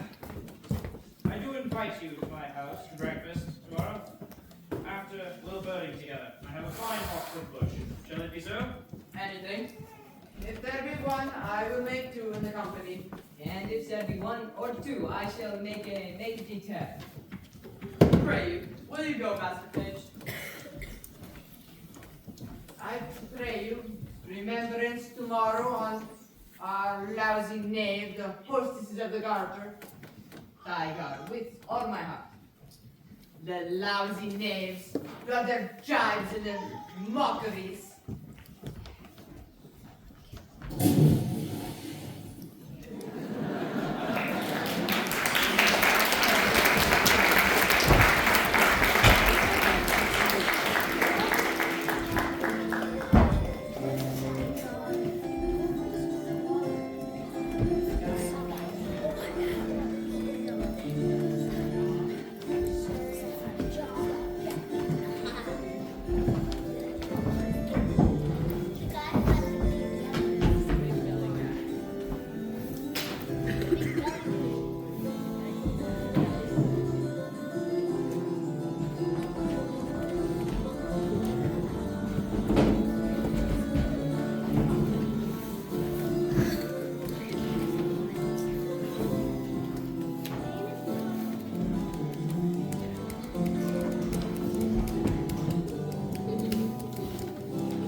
I cannot win thy father's love. Therefore, no more turn me to, sweet man. Alas, how then? Why, thou must be thyself. He doth object I am too great of birth, and that my state being guilt of my expenses, I seek to heal it, only by thy father's love. Besides, these other bars he lays before me, my right is past, my world society, and tells me 'tis a thing impossible. I shall love thee but as a property. Maybe he tells you true? No, heaven so speed me my time to come. I'll confess thy father's wealth. Was the first motive that I wooed thee, and yet wooing thee I found thee of more value than gold, or sums in sealed bags, and 'tis the very riches of thyself as I now ask. Gentle, master, Benton, yet seek my father's love. Seek it still, sir. If opportunity and humble suit cannot attain it, why then, partake it.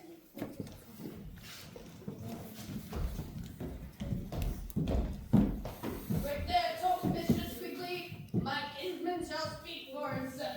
I'll make a chapter full on it, since but venturing. Be not dismayed. No, she shall not dismay me. I care not for that, but that I am afeard. Hark ye, Master Slender would speak a word with you. I come to him. This is my father's choice. Oh, what a world of ill-favored calls. Those handsome £1,800 a year.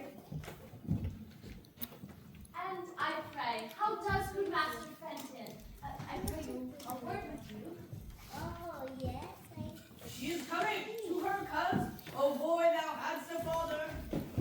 I had a father, Mr. Sam. My uncle can tell you good jest of him. Pray you, uncle, tell Mr. Sam the gist of how my father stole 2 geese out of a pen. Good uncle. Mistress Anne, my cousin loves you. That I do, as well as I love any woman in Gloucestershire. He will maintain you like a gentlewoman.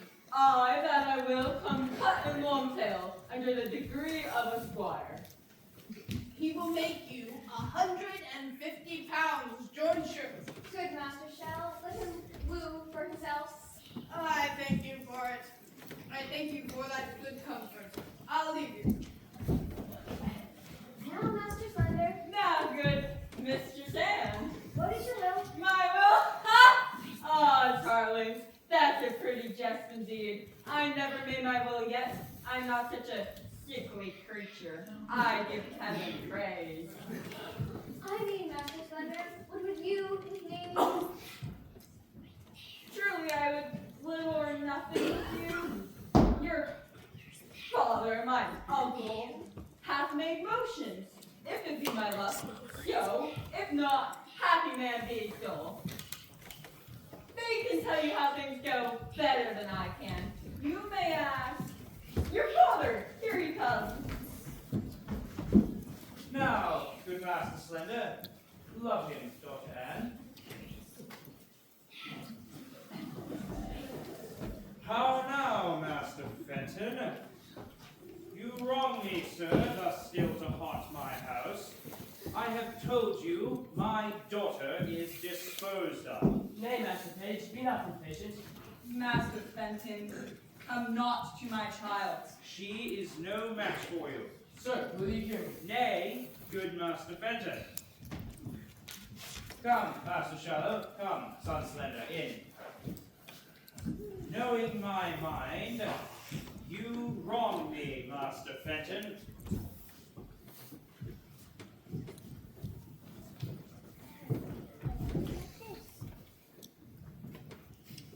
Speak to Mistress Page. Good Mistress Page, for this I love your daughter in such a righteous fashion as I do profess, against all checks, reductions, and manners. I must invest the colors of my love and never retire. Let me have thy good will. Good mother, do not marry me to yon fool. I mean it not. I seek you a better husband. That is my master, Master Doctor. Alas, I'd rather be set creaking in the earth and boiled to death with turnips. Oh, come, trouble not yourself. Master Fenton, I will not be your friend, nor enemy. My daughter will I question how she loves you, and as I find her, so am I affected. Till then, farewell, sir. She must needs go in, her father will be angry. Farewell, gentle mistress. Farewell, man. This is my duty. Nay, shall I say, should you cast your child on a fool or a physician, look on Master Fenton. This is my duty. I thank thee, and I pray thee, once tonight give my sweet man this ring. There's for thy thanks.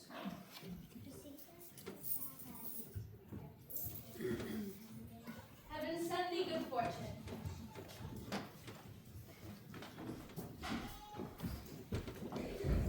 A kind heart he hath. A woman would run through fire and water for such a kind heart. Yet, I would my master had Mistress Anne. Or I would Master Slender have her. Or, in sooth, I would Master Fenton have her. I will do what I can for them, all three, for so I have promised. And I'll be as good as my word. But, especially for Master Fenton, I must have another errand to Sir John Falstaff for my two mistresses. Beast am I to slack it.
gift. Blood. The rogues frightened me into the river with as little remorse as they would have drowned a blind dog's puppy. 15 in the litter. You may know by my size that I have a kind of alacrity in thinking. If the bottom were as deep as hell, I should die. I would have been drowned, but that the shore was shelby and shallow, a death that I abhor. For the water swells her man.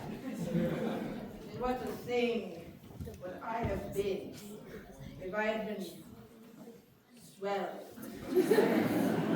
Oh, by the Lord, I would have been a mountain of blubber.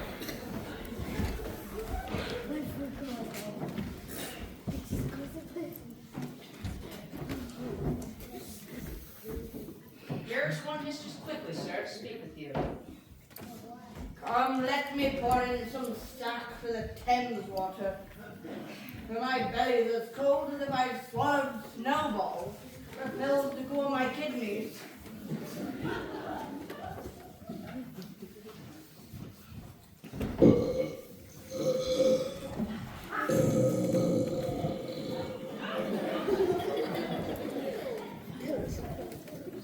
The coloring.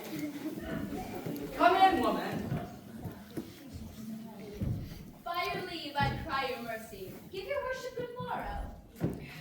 Take away these chalices. Go bring me a bottle of sack, finally. With thanks, sir.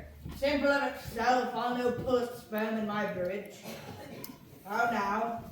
I come to your worship from Mistress Ford. Mr. Ford? I've had enough of Ford. I was thrown into the Ford. Now I have my belly full of Ford. Alas, today, good heart, that was not her fault.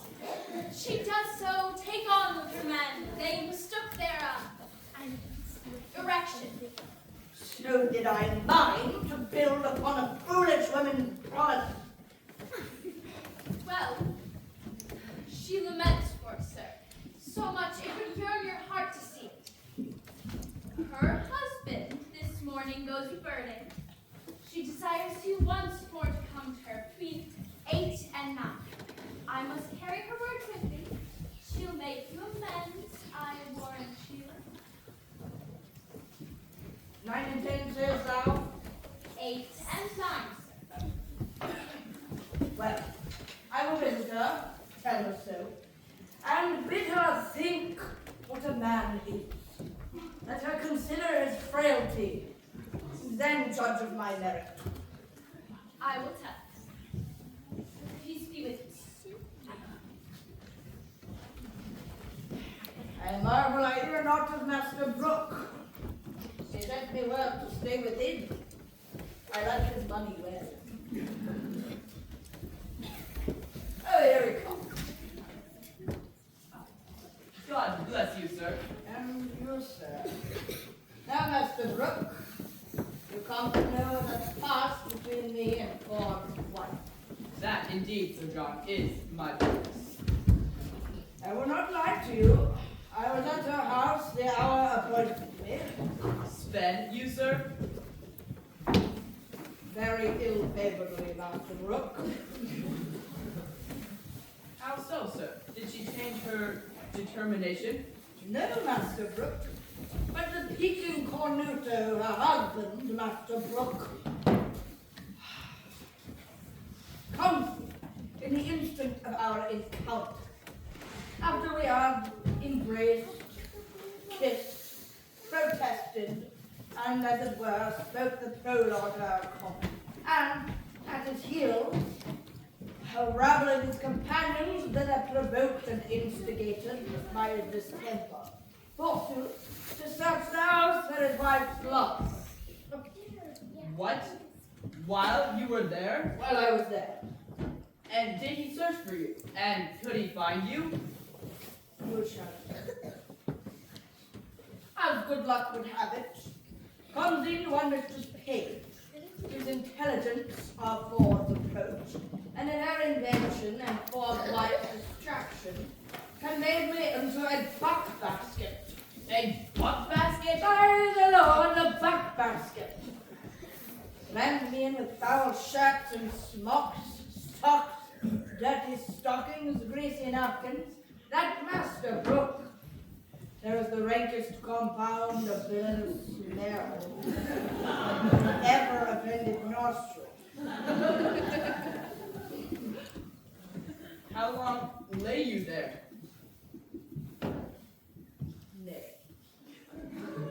You shall hear, Master Brooke, what I have suffered to bring this woman to evil for your good. Be thus crammed in basket. A couple of false names, his hinds, were called forth by their mistress to carry me in the name of our linen to Datchet Lake.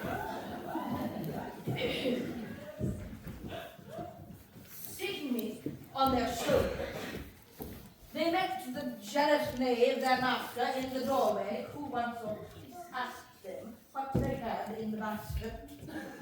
I quaked for fear lest the lunatic knave should have searched it, but fate ordaining he should be a cuckold, stayed his hand. Well on the deeper search and away in time for foul clothes, but mark the sequel. I suffered the pangs of 3 several deaths. First, an intolerable fright to be detected with a jealous rotten bellwether. Next, to be encompassed, like a good bilbo, in the circumference of the head, not to point heel to head, but then to be stopped in with stinking clothes that fretted in their own grief. Think of that, a man of my kidney. Think of that I'm a subject to heat and butter, a man of continual dissolution. No, it was a miracle to escape suffocation. And then, in the height of this battle, when I was more than half stewed in grief, like a Dutch dish, to be thrown, hissing out into the Thames, to be cooled in that surge like a horseshoe. Think of that! Hissing hot. Think of that, Master Brooke. In good sadness, sir. I am sorry that for my sake you have suffered all of this. My suit then is desperate.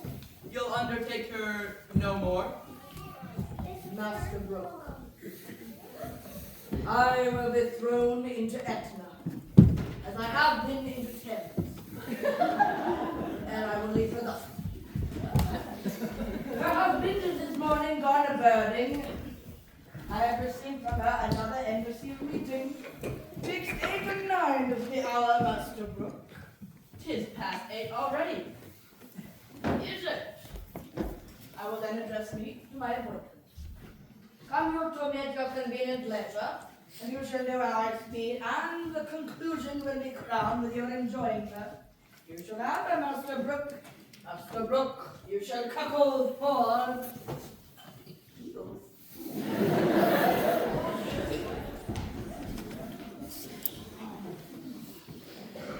Is this a vision? Is this a dream? Do I sleep? Master Ford, awake, awake, Master Ford. There is a hole made in my best coat, Master Ford. 'Tis this to be linen? 'Tis this to have buck basket? Well, I will proclaim myself what I am. He is at my house. I will take the legion. He cannot escape. 'Tis impossible he should. Unless the devil that guides him should aid him, I will search impossible places. Though what I am, I cannot avoid. Yet to be what I would not, shall not make me tame. If I have horns to make one mad, let the proverb go. I'll be horn mad.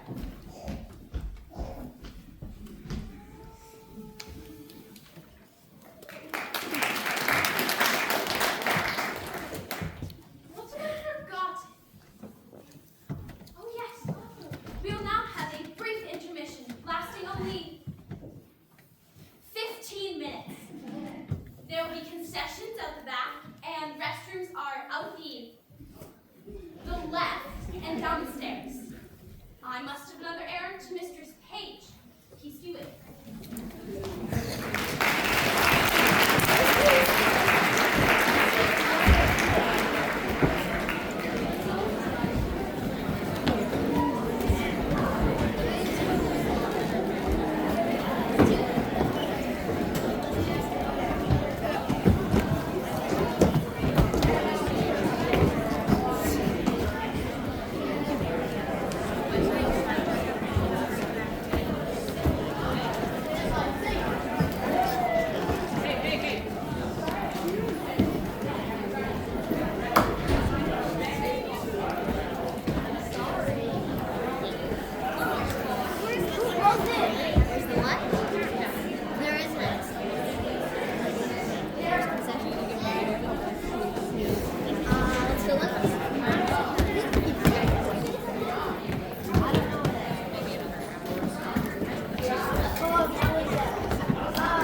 So the people. All right, let's watch this at home.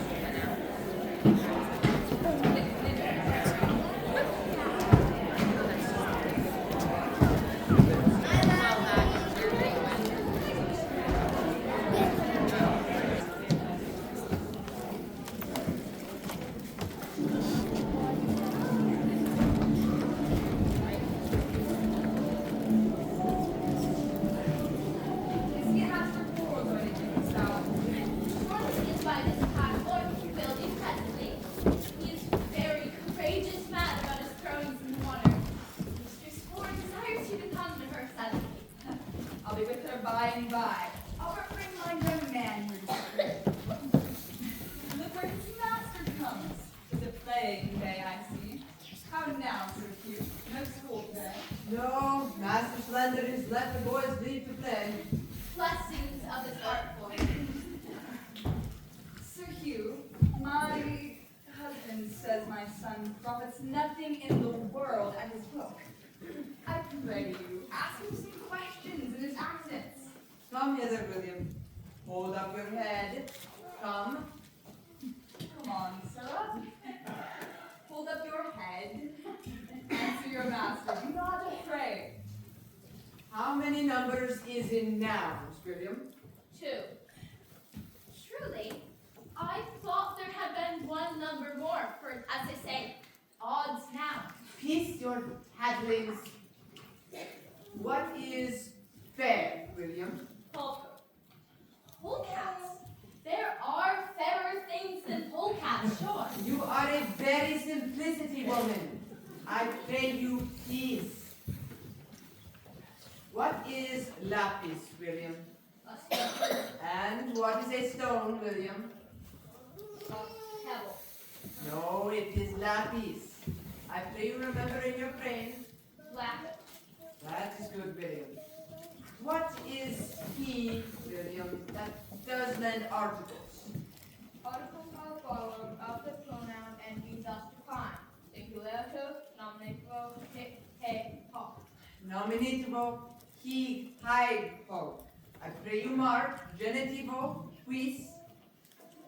Well, what is your accusative case? Accusativo, he. I pray you have your remembrance, child. Accusativo, hong, hang, hog. Hang hog is the Latin word for bacon, I warrant you. Leave your travels, woman. What is your vocative case, William? Vocative, Remember, William, vocative is correct. and that is a good root. Woman for bear. To the multi-piece. What is your genitive case, plural, William? William. Janet's case? I. Janet. Home, home, home. Vengeance of Ginny's case. Spy on her, never name her child as she be a whore.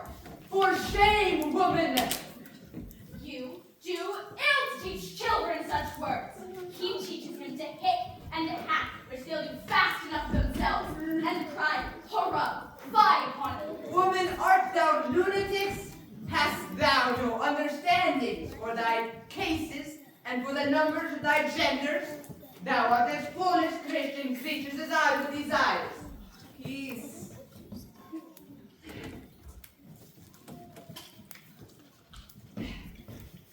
Show me now, William, some declensions of your pronouns. Forsooth, I forgot. It is key, K, quod. If you forget your keys, your case, and your quotes, you must be preachers. And go your ways and play. Go read some books. He is a better scholar than I thought he was. He is a good scribe memory. Very well, Mr. Page. Adieu, good sister. Get you home. Go. Come, we see you wrong.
obsequious in your love, and I profess requital to a hair's breadth. Not only, Mistress Ford, in the simple office of love, but in all the accoutrement, compliment, and ceremony of it. But are you sure of your husband now? He's a birdie, sweet Sir John. What ho, gossip Ford? What ho? Step into the chamber, Sir John. How now, sweetheart? Who's at home besides yourself? Why, none but mine own people. Indeed. No, certainly. Speak louder. Truly, I am so glad you have nobody here. Why? Oh, woman, your husband is at his old looms again.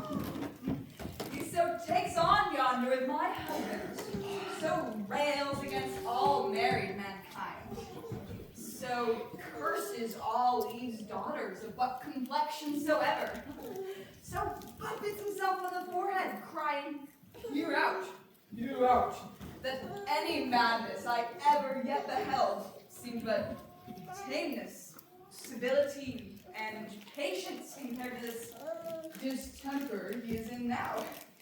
But I am glad the fat knight is not here. Why does he speak of him? Of none but him. He protests to my husband. He is now here and was carried out the last time we searched for him in a basket. He hath drawn my husband and the rest of their company from their sport to make another experiment of his suspicion. But I am glad the fat knight is not here. Now we shall see his own foolery. How near is my husband, Mistress Page? Hard by, at street's end. He will be here anon. I am undone! Oh, the knight is here! Why then, you're utterly shamed, and he's but a dead man. What a woman are you? Away with him, away with him. Better shame than murder. Which way should he go? How should I bestow him? Shall I put him in the basket again? No!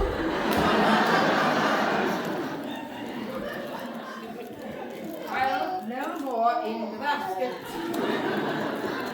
May I not go out? There he come in. Alas, 3 of Master Ford's brothers watch the door with pistols, that none shall issue out. Otherwise, he might slip away ere he came. But what make you here? What shall I do?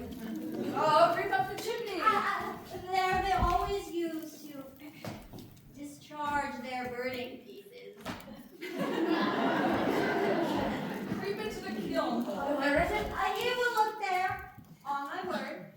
Neither press, copper, chest, trunk, well, fault, but he hath an abstract for the remembrance of such places, and goes to them by his note. There is no hiding you in the house. Then why go out then? If you go out in your own semblance, you die, Sir John. Unless you go out disguised. Oh, how might we disguise him? Good heart, I pray you devise something. Any extremity rather than mischief. Alas, the day I know not. There's no woman's gown big enough for him. My maid's aunt, fat woman of Brentford, has a gown above. On my word, it will serve him. She's as big as he is. Run up, Sir John. Go, sweet Sir John. Mistress Page and I will look some linen for your head. Put on the gown the while. We'll come and dress you straight. I would my husband would meet him in this shape. He cannot abide the old woman of Brentford. He swears she's a witch, forbade her my house, and hath threatened to beat her. Heaven guide him to thy husband's cudgel, and the devil guide his cudgel afterwards. But is my husband coming, Mistress Page? Aye, in good sadness is he, and talks of the basket too, howsoever he hath had intelligence. I'll try that. I'll appoint my men to carry the basket again, to meet him at the door with it, as they did last time. Nay, but he'll be here presently. Let's go dress him like the fat witch of Brentford. I'll first direct my men what they should do with the basket. Go up, I'll bring linen for him straight. We'll leave a proof by that which we do. Wives may be married, and yet honest too. We do not act, but often jest and laugh. 'Tis old but true. Still swine eats all the draft. Go, sirs. Take this basket to get on your shoulders. Your master is hard at door. If he bid you set it down, obey him. Quickly dispatch. Come, take it up. Pray heaven it not be full of night again. There's so much lead. Aye, but it would provide true Master Page. Have you any way of unfolding me again? Set down the basket, villains! anybody calls my wife youth in a basket. Oh, panderly rascal, there is a knock, a gang, a pact, a conspiracy against me. The devil shall be shamed. What wife, I say? Behold, what honest clothes she sends to bleaching. Why, this passes, Master Ford. You are not to go loose any longer. You must be pinioned. Why, this is lunatics. This is mad as a mad dog. Indeed, this is not well, Master Ford, indeed. So say I too, sir. Come hither, Mistress Ford. Mistress Ford, the honest woman, the modest wife, the virtuous creature that hath a jealous fool to her husband. I suspect without cause, mistress, do I? Heaven be my witness, you do, if you suspect me in any dishonesty. Well said, brazen face. Hold it out, sirrah. This passes. Help me to search my house, this one time. If I find not what I seek, show no color in my extremity. Let me forever be your table sport.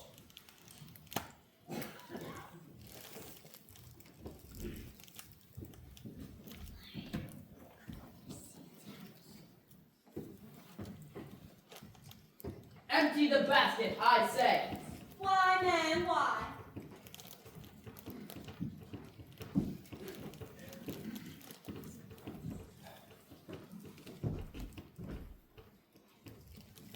Here's no man. I my fidelity, Master Ford, this wrong. Master Ford, you must pray and not follow the imaginations of your own heart. This is jealousy. Well, he's not there I seek for. Nay, nor anywhere else but in your brain. Help me to search my house, this one time. If I find not what I seek, show no color in my extremity. Let them say of me as jealous as Ford, that searched a hollow walnut for his wife's laments. Once more, satisfy me. Once more, search with me. What ho, Mistress Page? Come you and the old woman down. My husband will step into the chamber. Old woman? What old woman's that?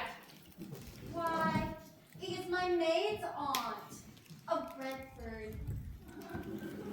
A witch, a queen, a cousining queen. Have I not forbid her my house? She comes on errands, does she? We are sinful men. We do not know it comes to pass under performance of fortune tellers. She works by spells, by charms, by the figure. As this Daubrey, beyond our element, we know nothing. Come down, you witch, you hag, you. Come down, I say. Nay, good sweet husband, oh good gentleman, let him not strike the woman.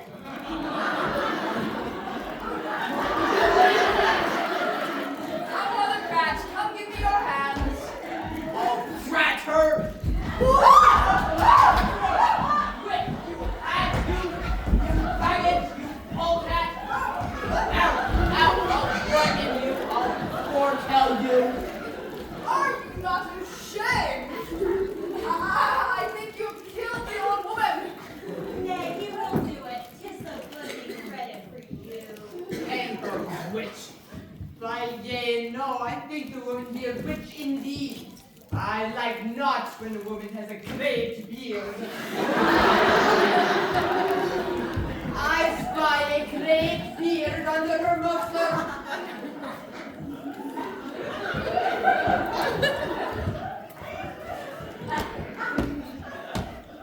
I pray you, go, gentlemen. I beseech you, follow. See but the issue of my jealousy. If I cry out thus upon no trail, never trust me when I open again. Let's obey his humor a little further, gentlemen.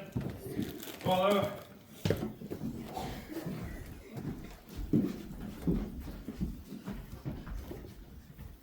Trust me. You beat him most pitifully. Nay, by the mass, that he did not. He beat him most unpitifully, methought.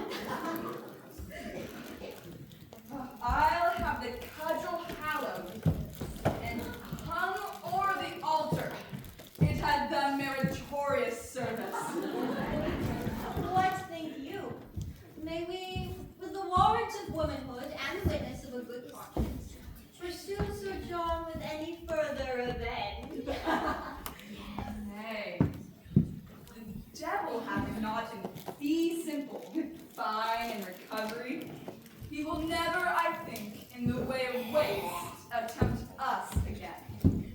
Shall we tell our husband how we have served him? By all means, if it be only to scrape the figures out of thy husband's brains. If they can find it in their hearts that the poor, unvirtuous, fat knight shall be any further afflicted, we too shall still be the ministers. I warrant they'll have him publicly shamed.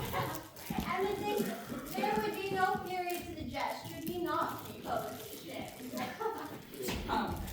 The forge it, then shave it. I would not have things cool.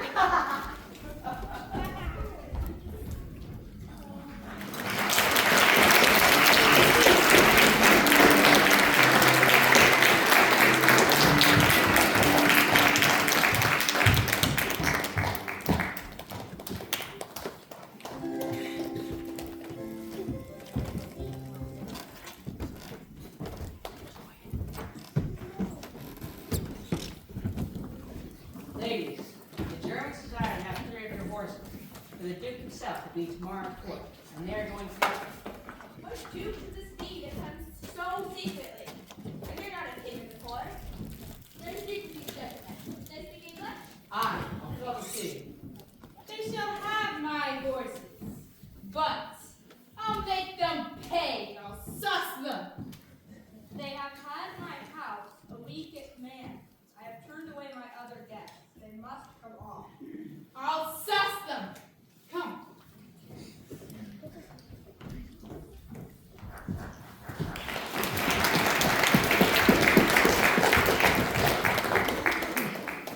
It is one of the best discretions of a woman as ever I did look upon. And did he send you both these letters at an instant? Within a quarter of an hour. Pardon me, wife.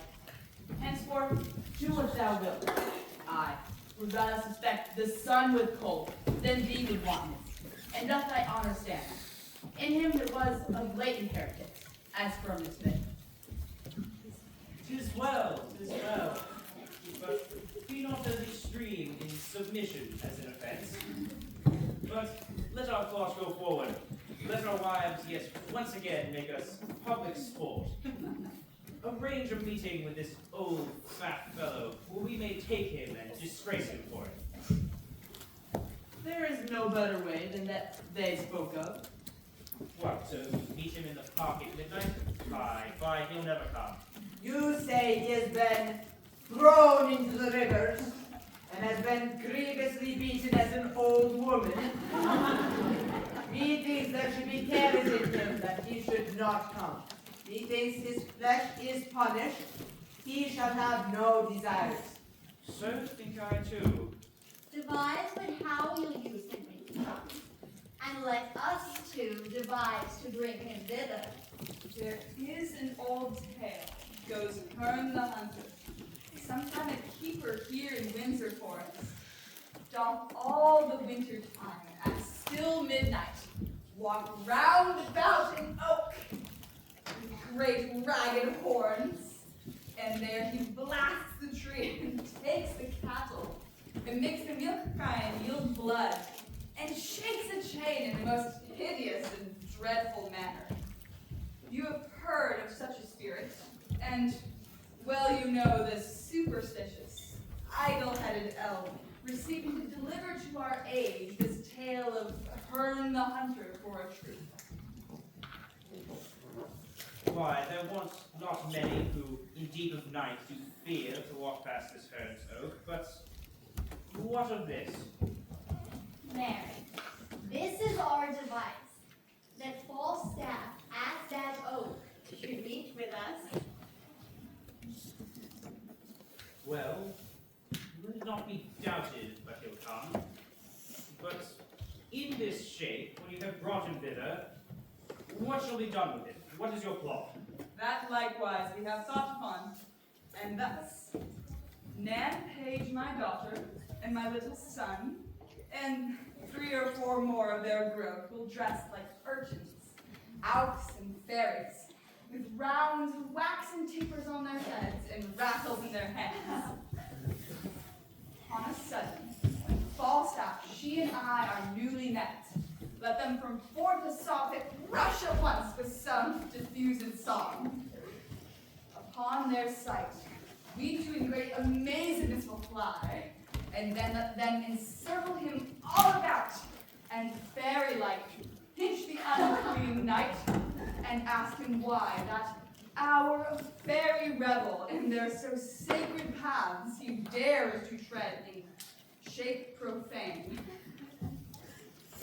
Until he tells truth, let the supposed fairies pinch himself and burn him with their tapers. The truth being known, we'll present ourselves, dishorn the spirit, and mock him home to Windsor. The children must be practiced well to this, or they'll never do it. I will teach them their behaviors, and I will too, like a jackanape, to burn the night with my taper. My man shall be queen of all the fairies, finely attired in a robe of white. That will be excellent. I will go by them to visit. And that still shall I go by. And in that time shall Master Slender steal my Nan away and marry her at Eton. Go, send to Falstaff straight. Nay, I'll to him again in name of Brooke. Sure, he'll tell me his purpose. He will go. Go. Send quickly to Sir John to know his mind.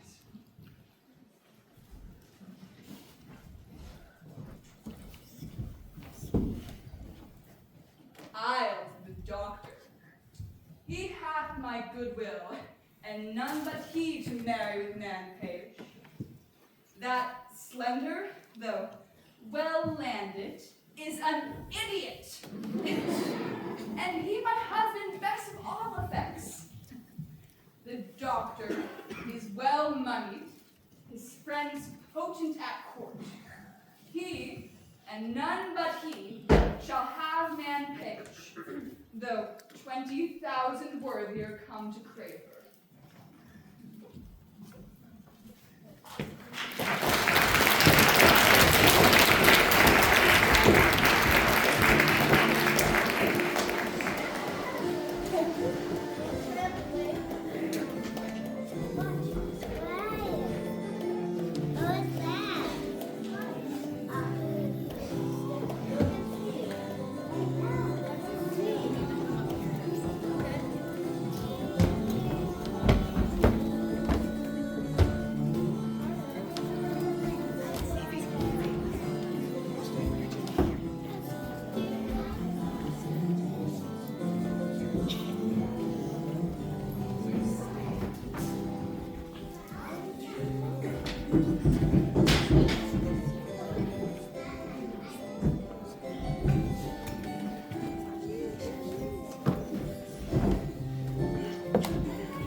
Not I say!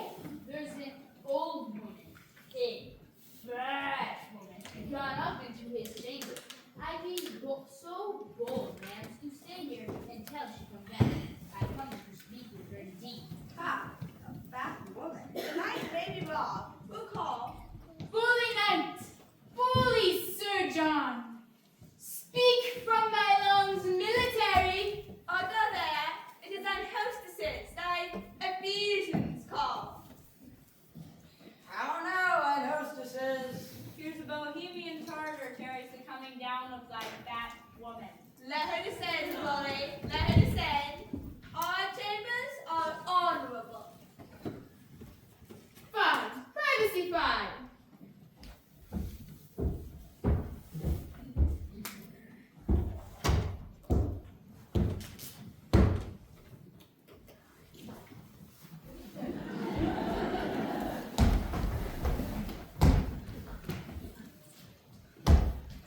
my hostess. An old fat woman even now with me, but she's gone. Windsor, was it not the wise woman of Brentford? Mary wasn't, Muscle Shell. What would you with her? My master, sir. My master, slender, sir. Seeing her go through the streets. I know, sir, with her one nip, sir, who beguiled him of the chain. Had he the chain, or no? I spake with the old woman about her. And what says she? I pray, sir. Mary. She says that the same man that beguiled him of the chain cozened him of it. I could, have spoken with the woman about it herself. I have other things to have spoken with her too, from him. Well, what are they? Let us know. Come, quick! I may not conceal them. Conceal them without dying. Why, ma'am? There is nothing but about mistress and page. To see who is my master's fortune, to have her, or no. Tis his fortune. What, sir? To have her or no. May I be bold to say so, sir? Aye, sir, like two more bold. I take your worship. I will make my master glad to be praised. Thou art clerkly, Sir John. Was there a wise woman with thee? Aye, that there was, my hostess. One that hath taught me more wit than ever I learned in my life. And I paid nothing for it neither. That was paid for my learning. Ah! Alas! Cozenage. Mere cozenage. Raise my voices. Speak better than Barletto. Run away at the cost, for so soon as I came beyond you, they came up from behind and threw me off into a slough of mire, set spurs away, like 3 German does, 3 doctor, 5 6. They are gone but to meet the group, villain. Do not say they be fled. Germans are honest men. Where's my hostesses? Who's the matter, sir? Take care of your entertainments. There is a friend of mine come to town, tells me there is 3 cousin Germans who has cousined all of the hosts of Reading, of Maidenhead, of Glenbrook, of horses and money. I tell you for goodwill, now look you, you are wise and full of jibes and doubting stocks, and 'tis not convenient you should be cousins. There you are. Where is my hostess, daughter? What is here, Master Doctor? Perplexity, doubt, or dilemma? I cannot tell what is that, but it tell me that you make a grand preparation for a duke de Germany. By my shot, there is no duke. That the court is not come. I tell you with goodwill. Adieu. You is crying, villain, go! Assist me, knight, I am undone! Oh, fly, run! He would cry, villain! I am undone! I am undone! I am undone!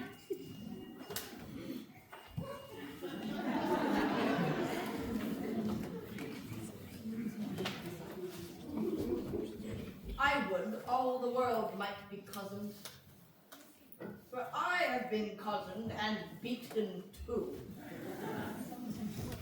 If it should come to the heir of the court, how I have been transformed, now my transformation hath been washed and cudgeled, they would melt me out of my fat, drop by drop, and liquor fishermen's boots with me. I warrant they would whip me with their fine wit till I were as crestfallen as a dried pear. I never prospered since I forswore myself at Primero. If my wing were but long enough, I would repent.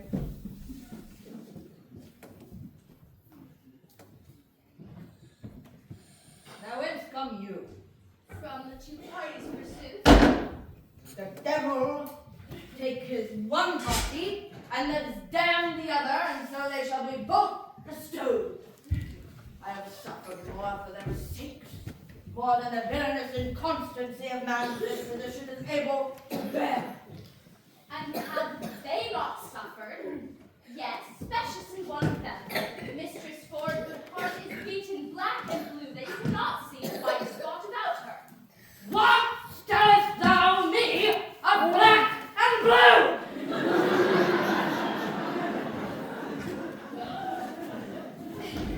I was myself beaten into all the colors of the rainbow.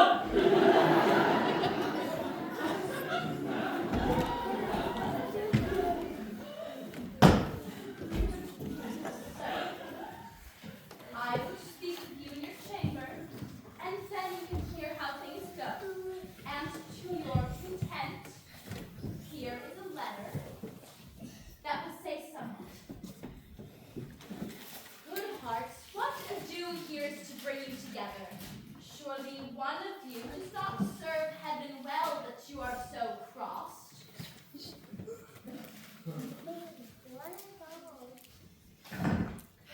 Come up into my chambers.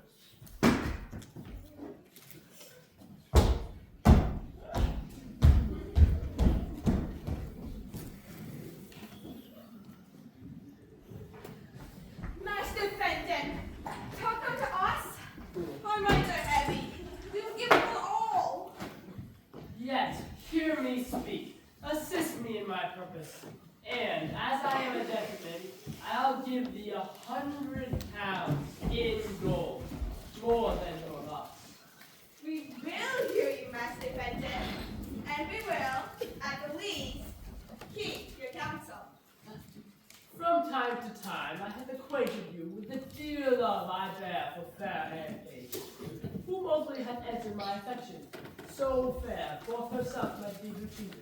Even to my wish, I have a letter from her, of such content that you would wonder at. The mirth whereof so lauded in my matter, that neither singly can be manifested. Without the shoe of both, that, old that, hath a great scene, the image of a jest. I'll show you here at love.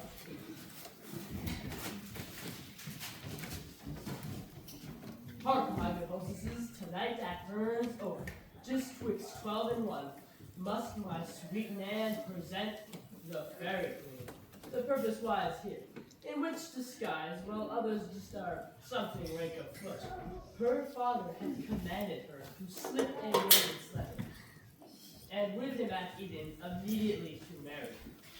Now, mistresses, her mother, ever strong against that match, infirm her Dr. Caius, hath appointed that he shall likewise shuffle her away, while the sports are taking of the mind, and at the deanery where priest attends, straight to marry.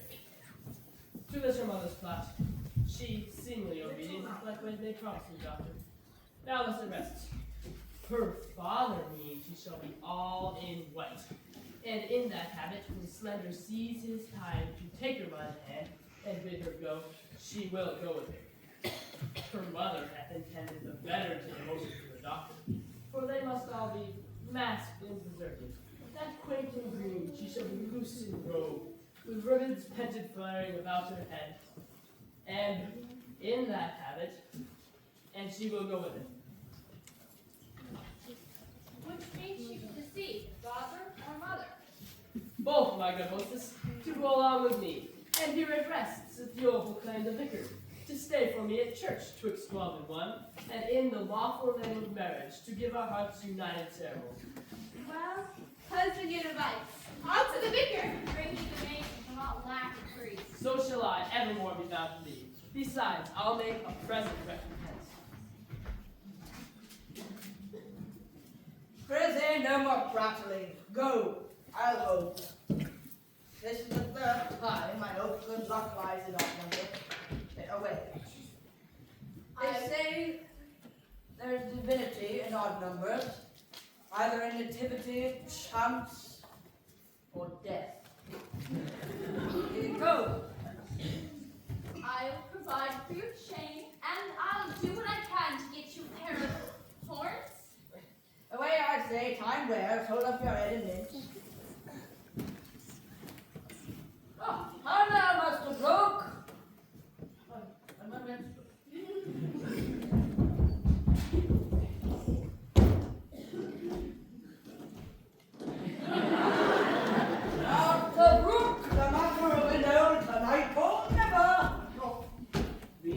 park about midnight at Herman's Oak, and you shall see wonders. Went you not to her yesterday? Sir, as you told me, you had an appointment. I went to her, Master Brooke, as you see, like a poor old man. But I came from her, Master Brooke, like a poor old woman. That same day before got the finest mad devil of jealousy in him that ever gone frenzy. I will tell you, he bit me grievously in the shape of a woman. Or in the shape of a man. I fear not Goliath with a weaver's beam, because I know also life is a shuttle.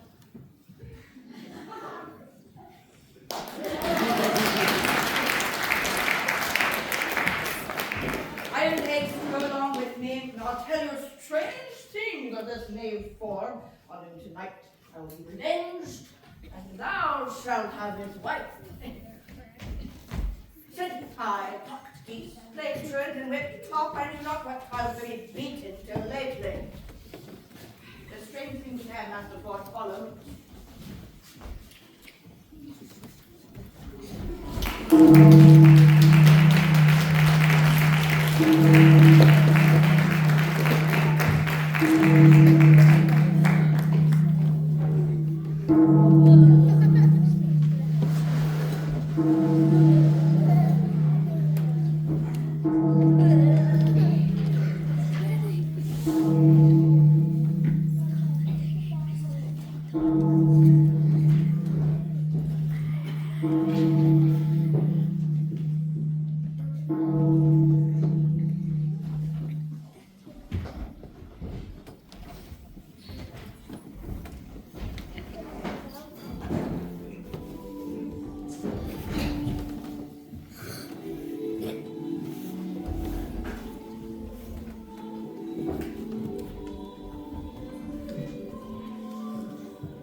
Come, gentlemen, we'll couch in the castle ditch till we see the light of our face.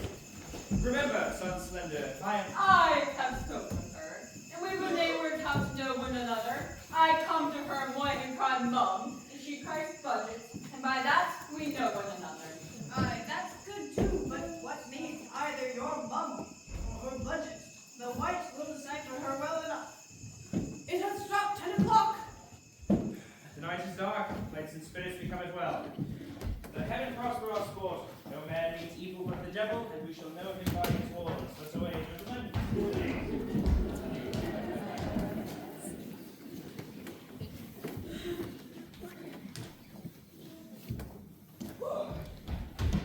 Master Doctor.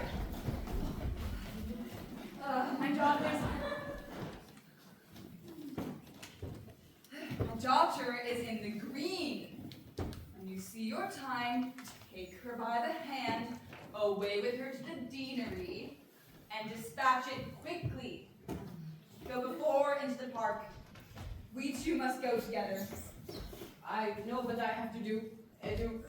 Farewell, good sir.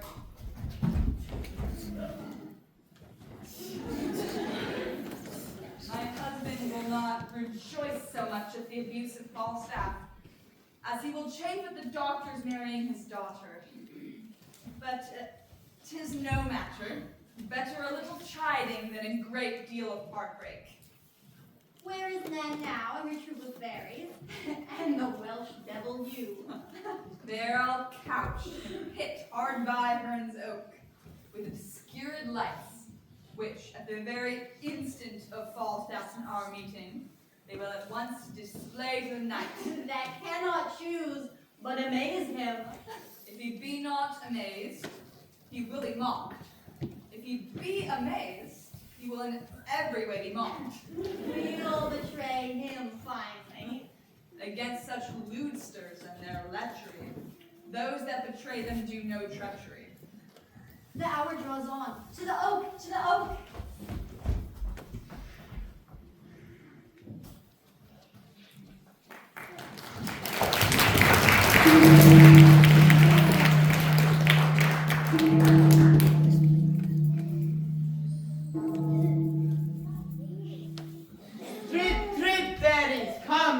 remember your parts. Be bold, I pray you. Follow me into the pit, and when I give the watchwords, do as I bid you. Come, come, trib, trib.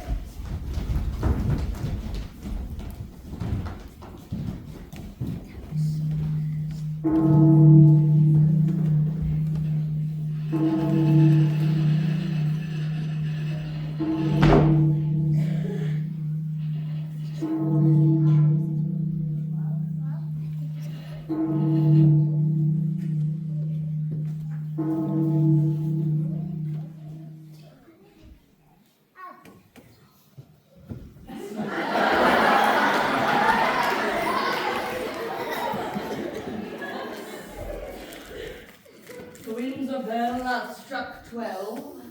The minute draws on.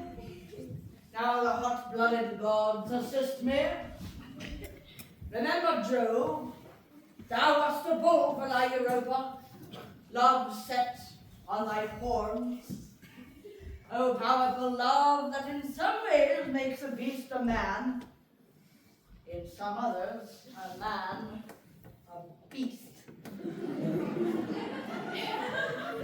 Thou also, Jupiter, wert sworn for the love of Leda, O omnipotent love, how near the god drew to the complexion of a goose. When gods have hot backs, what shall poor men do? For me, I am here a Windsor stag, and the fattest, I think, in the forest. Who comes here, my doe? Sir John, art thou there, my dear, my male dear? Let there come a tempest of... Let there come a tempest of provocation. I will shelter me here.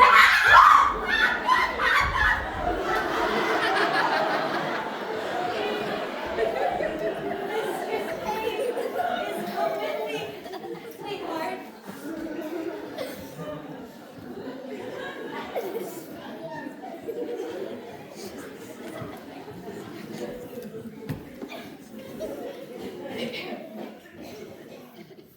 Am I a woodman? Speak I like Kern the hunter? My horns I bequeath your husbands.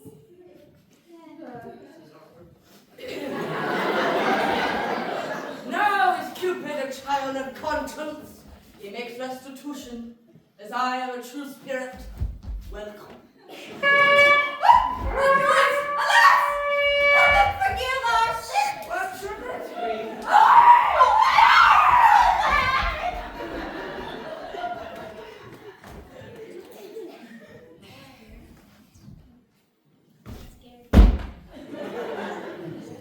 I think the devil will not have me damned, lest the oil that's in me should set hell on fire. You would not else prompt me much. Fairies, black, gray, green, and white. You moonshine revelers in shades of night. You orphan heirs of fixed destiny. Attend your office and your quality. Crier, hobgoblin, make the fairy ois. Elves, list your names. Silence, you airy toys. Cricket to Windsor chimneys, chance thou be. For fires of fine from rape to hearts of sweat. Pinch the maids and fluid silverize. Our radiant queen hates sluts and slutterly. They are fairies. He that speaks to them shall die. I'll wake and couch. No man their works must I. Where's Bee? Go and where you find a maid that ere she sleeps has thrice her prayers said. Rise up the organs of her fantasy. Sleep she sound as careless infancy. But those that sleep and think not on their sins, pinch them arms, legs, shoulders, backs, sides, and shins. About, search Windsor Castle elves, within and out. Strew good luck off on every sacred room, that it may stand to the perpetual doom, in state as wholesome as in state to fit. Worthy the owner and the owner it, the several chairs of order look you scour, with due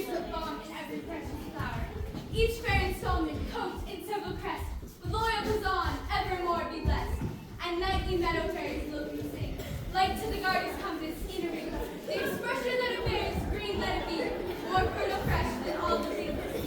In honey soil came mallow pinstripe, in emerald cups, flowers purple, blue, and white, like sapphire, pearl, and richer border. Buckle below her night spending need, fairies use flowers for their carriage. Oh wait, it's worse. One cup, our dance of custom, round about the oak of her and the hunter, let us not forget. Pray you walk hand in hand, yourselves in order set, and 20 glowworms shall our lanterns be, to guide our measure round about the tree. But stay, I smell a man of Middle Earth. Happen to defend me from that Welsh fairy that you transform me into a piece of cheese? Now back will look even like birth. With trial fire, touch me his finger end. If he be chased, the flame will back me send, and turn him to no pain. But if he start, it is the flesh of a corrupted heart. A trial, come. Come, will this wood take fire? Corrupt, tainted in desire, about to bury, sing a scornful rhyme, and as you trip, still pinch into your time. Fie on sinful fantasy, fie on lust and luxury. Lust is but a bloody fire, kindled with unchaste desire, fed in heart whose flames aspire as thoughts to blow them higher and higher. Pinch him very mutually, pinch him for his villainy, pinch him and turn him about, till candles and starlight and moonshine be out. Nay, do not cry. I think we have washed you now. Will none but Herne the Hunter serve your turn? Now, Sir John, how like you Windsor wives? See you these horns, husband?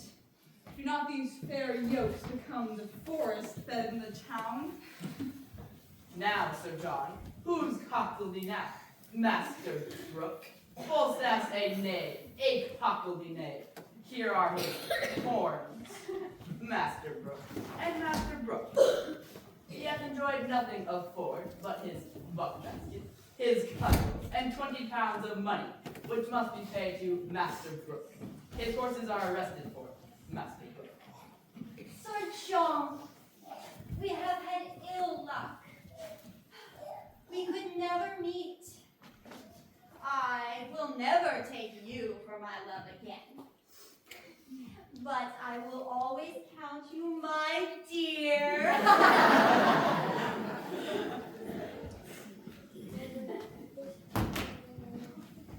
I do begin to perceive I am made an ass. Aye, and an ox too. Both the reproofs are extant. And these are not fairies. I was once or twice in the mind that they were not fairies. And yet, the guiltiness of my mind, the sudden surprise of it, drove the grossness of the foppery into a received belief, in spite of the teeth of all reason, that they were fairies. See, our wit may be made of jacqueline when 'tis upon ill employment. Sir John Falstaff, serve God and leave your desires, and fairies will not pinch you. Well said, fairy Hugh. And leave you your jealousies too, I pray you. I will never mistrust my wife again, until thou art able to woo her in proper English. Have I laid my brains in the sun and dried them? And it wants matter to prevent such gross o'erreaching as this? Am I ridden with a Welsh goat, too? Can I have a coxcomb of breeze? 'Tis time I were choked with a piece of toasted cheese. This is not good to give butter. Your belly is all butter. Sis and butter? Have I lived to stand at the tongues of one that makes fritters of English? enough to be the decay of lust and late night walks through forest. But, Sir John, do you think that though we would have thrust virtue out of our hearts by the head and shoulders, and given ourselves without scruple to hell, that ever the devil could have made you our delight? What? A fudge puddings, a bag of flax. A puffed man, Old, cold, withered, and of intolerable entrails, And as slanderous as Satan, and as poor as Job. and as wicked as his wife. And given to fornications, and to taverns, and sack and wine, and to methadins, and to drinkings, and swearings, and starings, privers and pravers.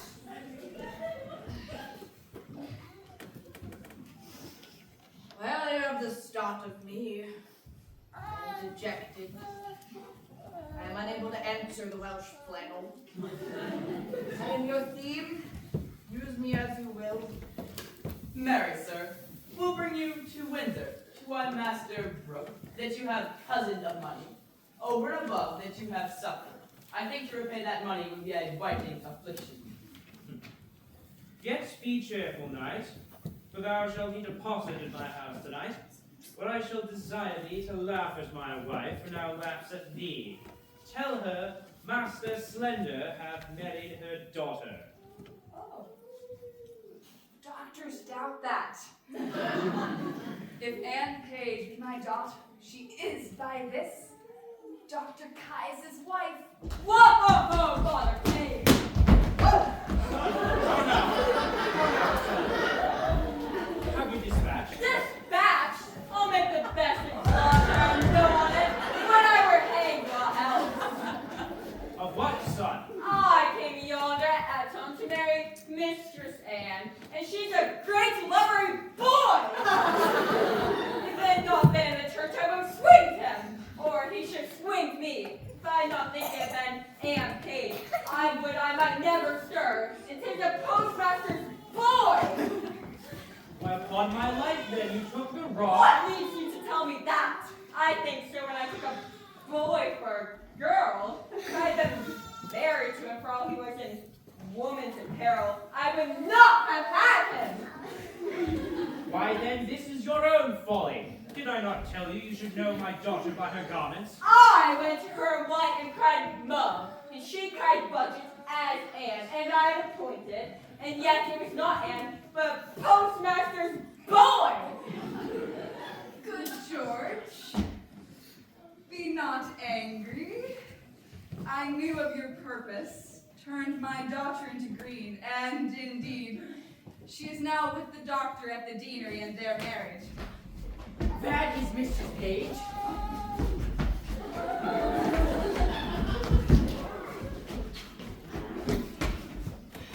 By God, I have been causing. I have married un garçon, a boy. Listen, it is not Anne Page. By God, I've been causing. Why, did you take her in green?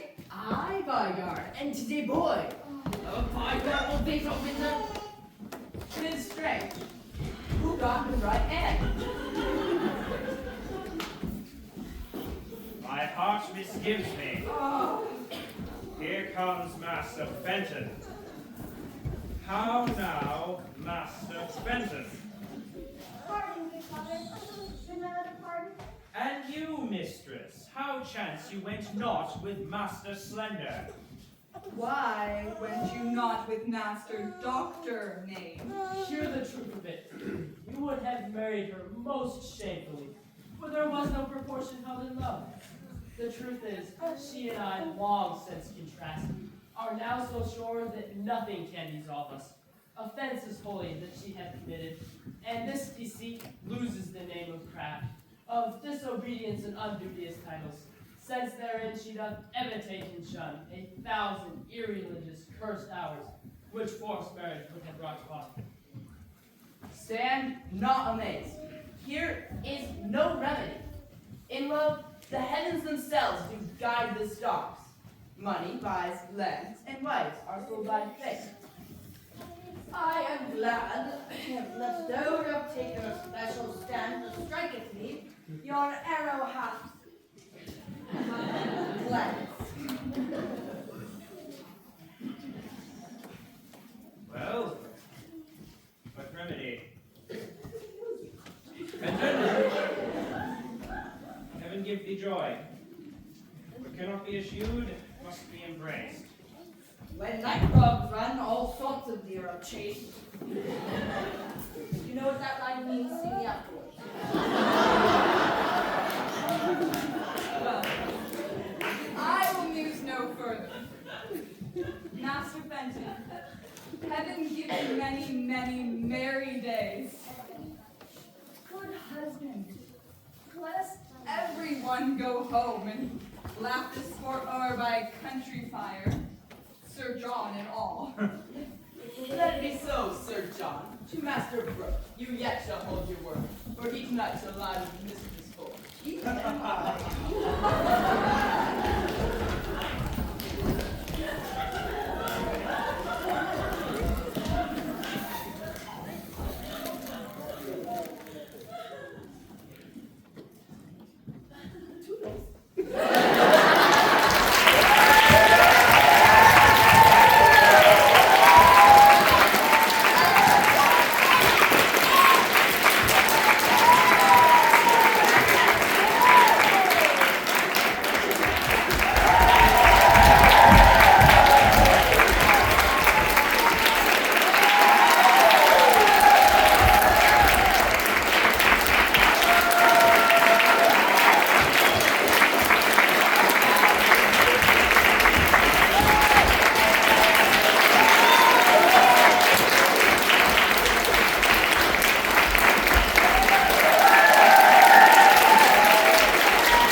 But not leastly, mostly, Our